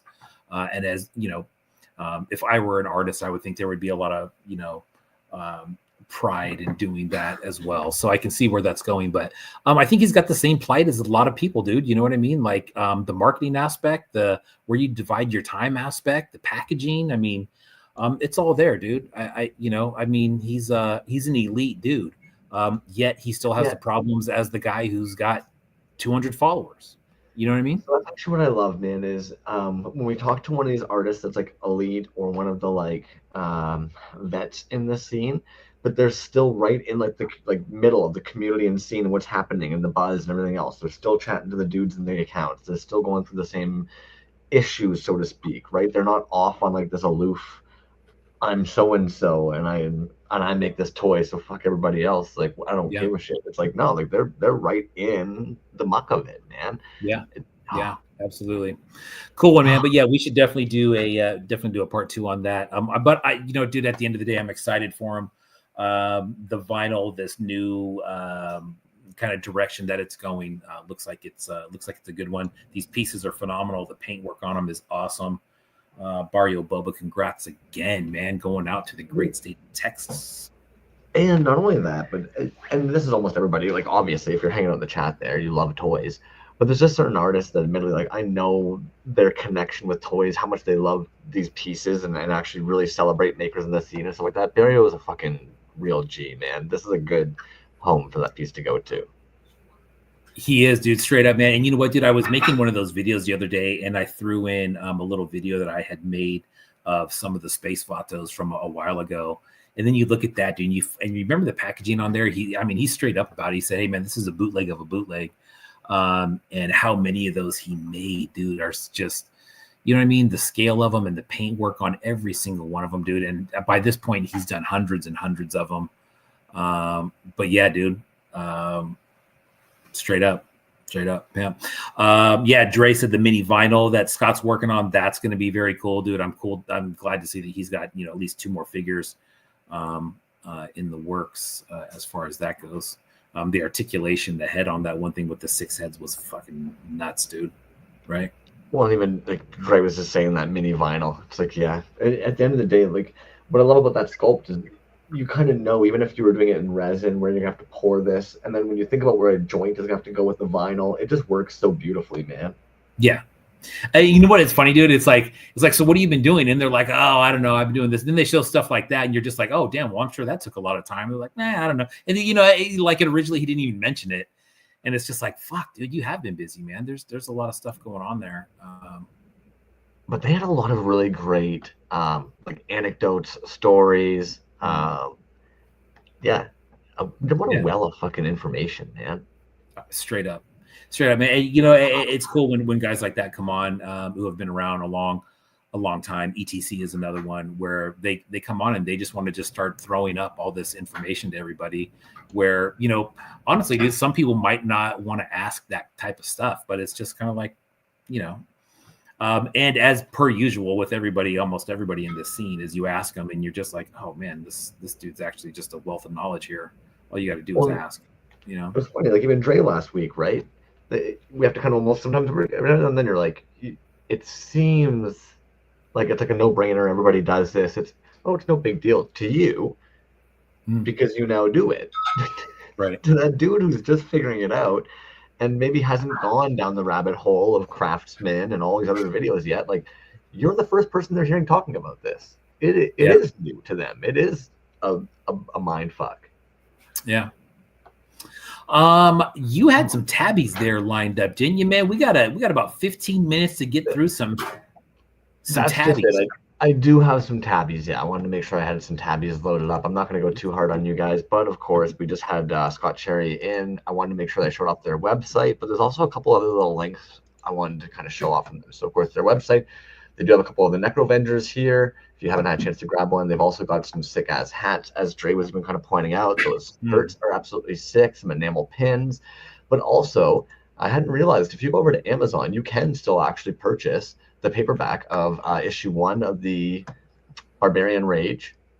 And then we should have actually bugged them about this because I don't want to accidentally all of a sudden fuck them over. But their Kickstarter is still, it looks active and running. But are all the pledges? Okay, so you can't actually pledge anymore. That's why. But still, if you wanted to actually catch up on any of the information maybe going on in here, great place to see a bunch of what they were doing back in the day with the comic. Scoop yourself up one. Go to Amazon. Yeah, and the Friends Club, man, that was another one that a lot of people had commented on. So actually, I pulled that up. It's out of stock. Yes. And I can't help but even kind of be like, dude, like think about where the sculpts are now in comparison. It's one of those kind of like the 10,000 hour rule, right? Yeah, right. Scott Cherry, you weren't even here, my dude. It was all AI. I appreciate you thanking us, but it didn't happen. It was all AI. That's cool. And then I'm just going to close this window here because this is all my Barb Rage tabbies. But yeah, we've got a tab of a couple of drops, a couple smaller accounts here. Boom. I didn't go 2 hands. Yes, absolutely, Scott. Anytime, dude. Love to have you on. Oh, Sir Collectalot said he got the last one on E2K. How about that? That's awesome. Very cool. Boom, boom. We're going to go right into here with some Scum Pit toys.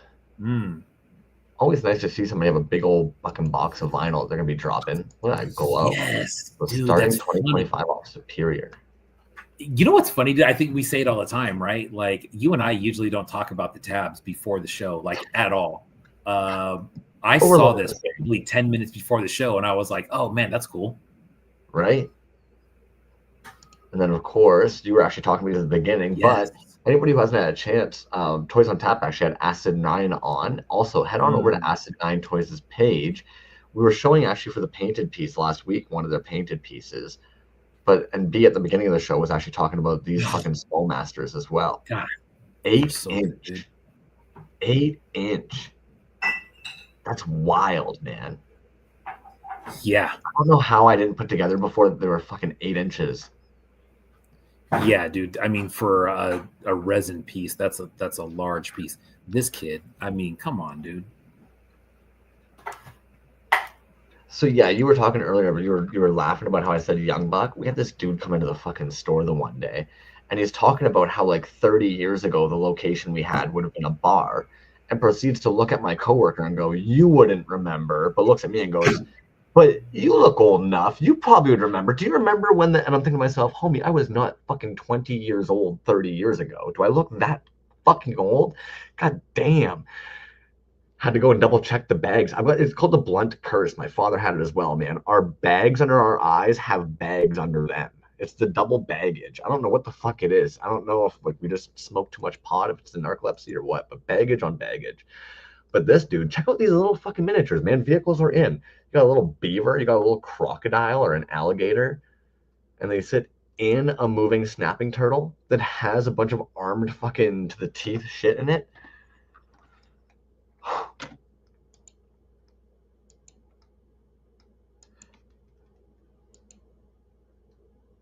You're on mute. You're on mute. I'm just gonna unmute you for you.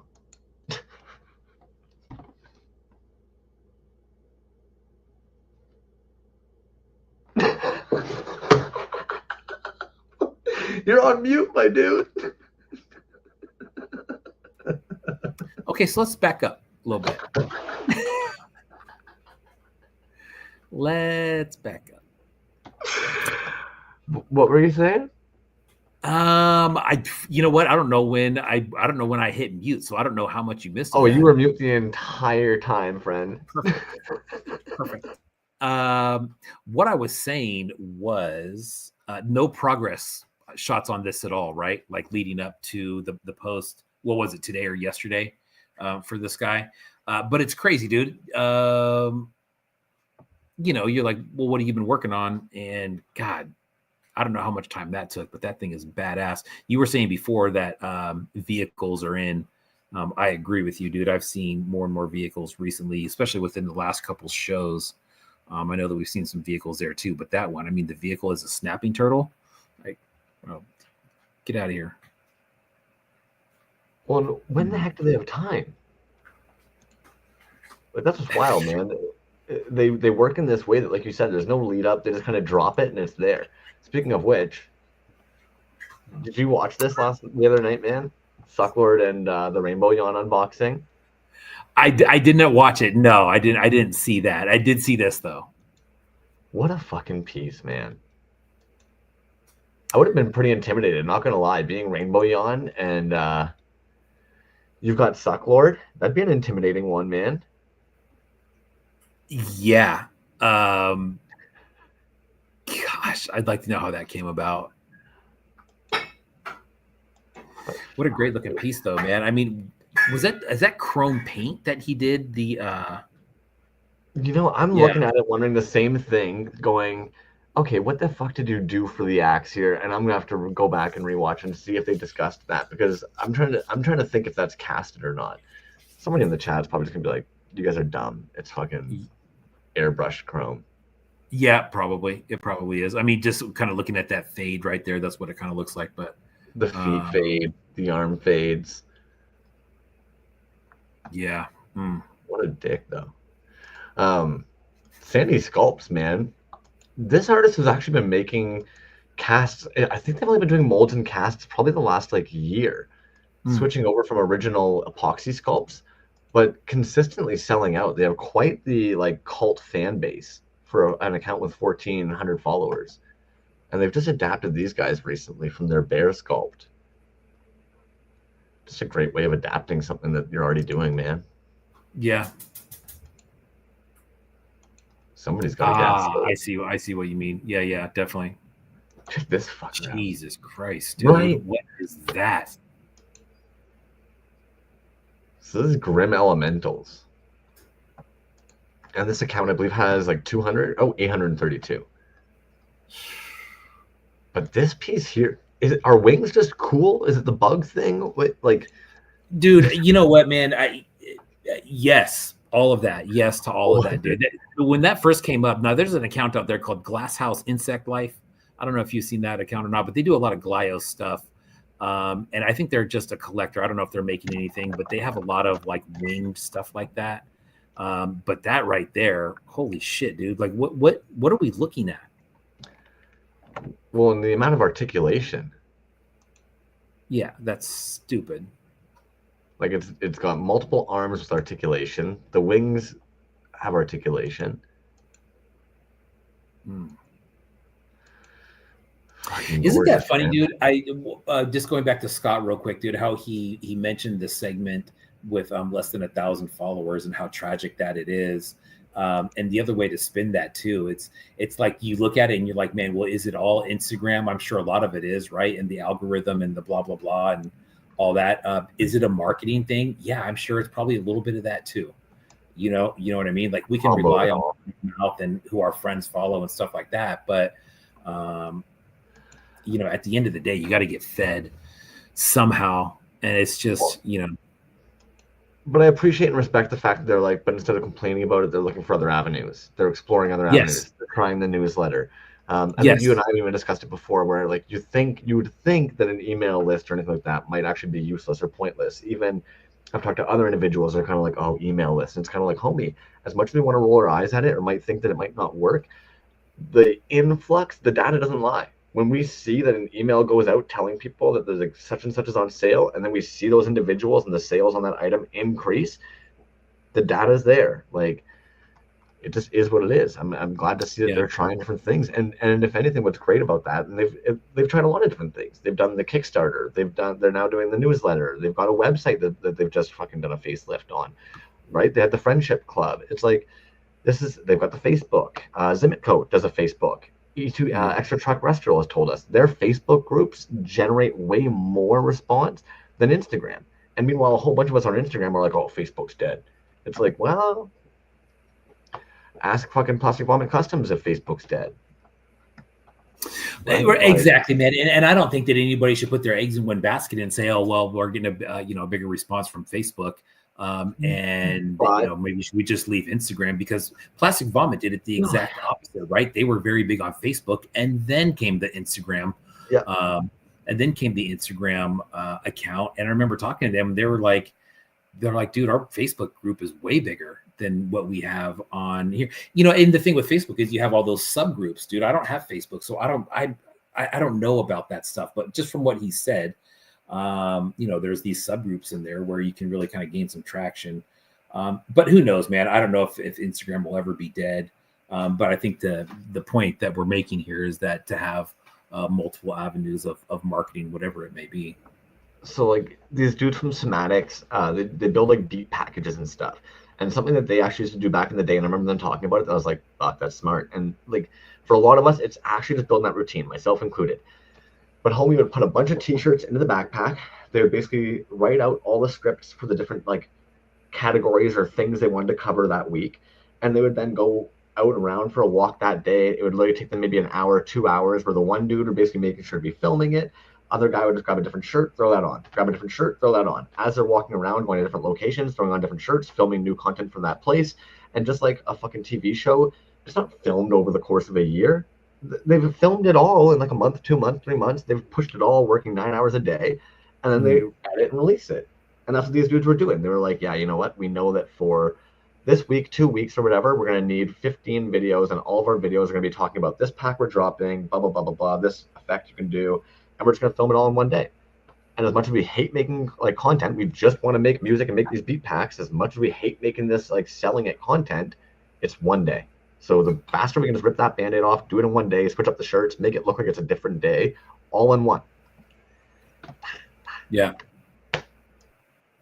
Yeah, right. FKD says Blue Sky has seemed to slow down as far as artists joining. Yeah, that's kind of what we were talking about with that Kara site that seemed really hot there for a minute, and seemed like there was people kind of going there. And dude, I'll be honest with you, man, that did not last very long at all. So I mean, how another platform like that gains traction is fucking beyond me. But I'm sure it's not easy. You know what I mean? I mean, you look at all the people that were flocking over there, and it's still, I don't think, was even nearly enough. Even TikTok, the amount of people that I haven't fucked with TikTok really, and I know that that's its own thing. Reddit, right? I don't really fuck with Reddit. It's its own thing. Right. Yeah. Anyways, I've got 2 more I'm going to show off really, really fast here, only because the Class of Robots is one that they're actually celebrating their 10-year anniversary. I wanted to kind of give a quick little like, yo, fucking congrats, homies. But also, if you guys aren't familiar with Class Robots, they make familiar, like, fantastic fucking pieces like these guys here. And it looks like we're going to have a whole new wave coming out in 2025, 6 inches tall. So nice, dude. Really cool work, man. And I'll say this again, dude, just because, and I hate referring people over to eBay, but there is somebody on eBay who's got a Barbarian Rage package with a couple Barbarian Rage pieces. There's a Cost Robot piece in there, which is really nice. That's in there. There's a couple Resin Blood pieces in there, and as far as I know, the whole package is $100. So I think it's worth it. It's been on there for quite a while. I don't know if they're taking offers. Maybe someone even in the room is who's having that sale. But yeah, if you're looking for one of those out on the secondary market, there you go, because they don't come up very often. No, that's just it, and they sell out fast.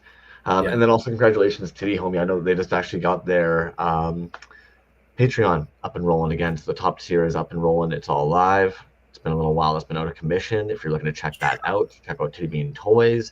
Head on over to their Patreon, read all about the newest Patreon tiers they're going to have. Yeah, and that's the new Shift character. That was one that he came out with a mini. It's an original character by him.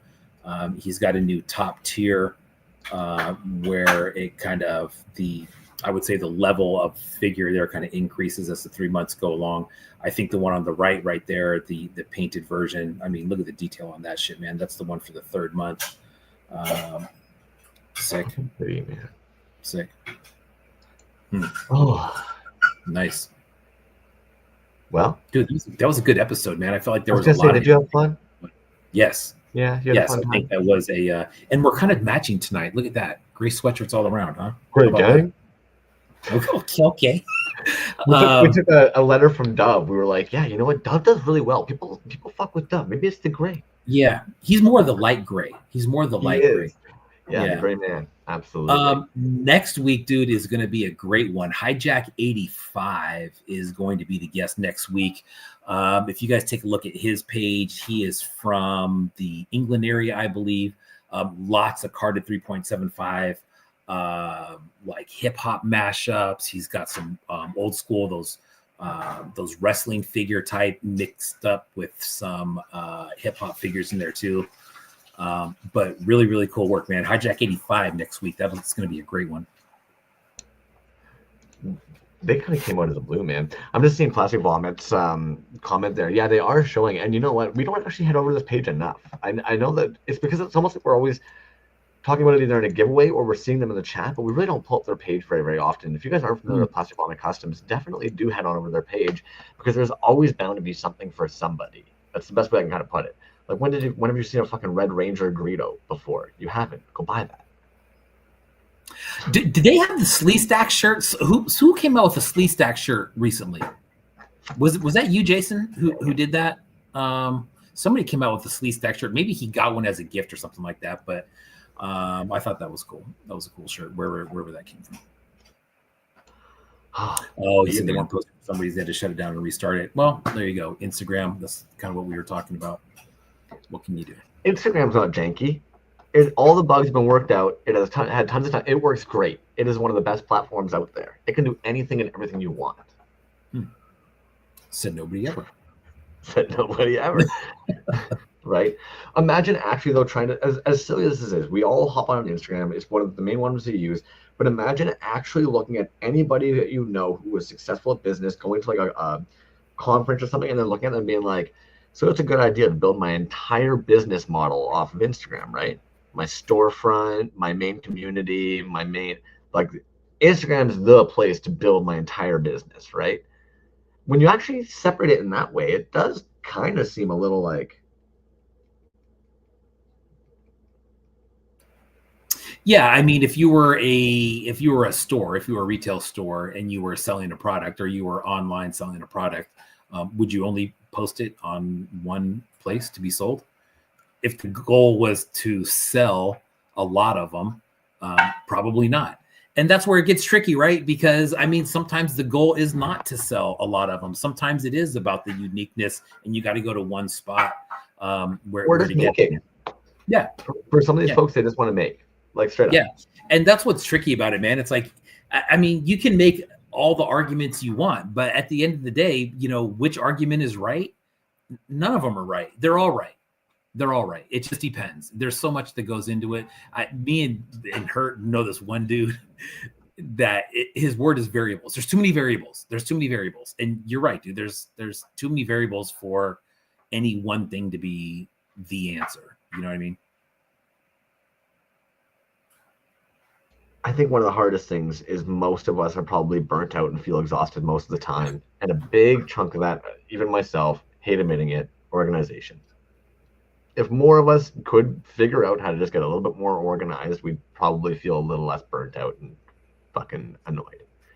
Well, and you know what, dude? One of the easiest ways to get organized, I think, is when you have somebody there to help you. And it goes back to what Scott was saying, you know, like you're this amazing artist who can do all this kinds of shit, right? But then you kind of have to be amazing at marketing too. And a lot of the times those two things don't mix. So you have this natural ability to be a really good artist and that consumes a lot of your time, but now you have this learning process, like you said, going to vinyl is like kind of going back to school. Well, it would be the same thought process to go to marketing. If you don't know anything about it, you have to study and, you know, figure out like, what the fuck, man. And I would say with marketing, maybe that's not even a guaranteed win right there.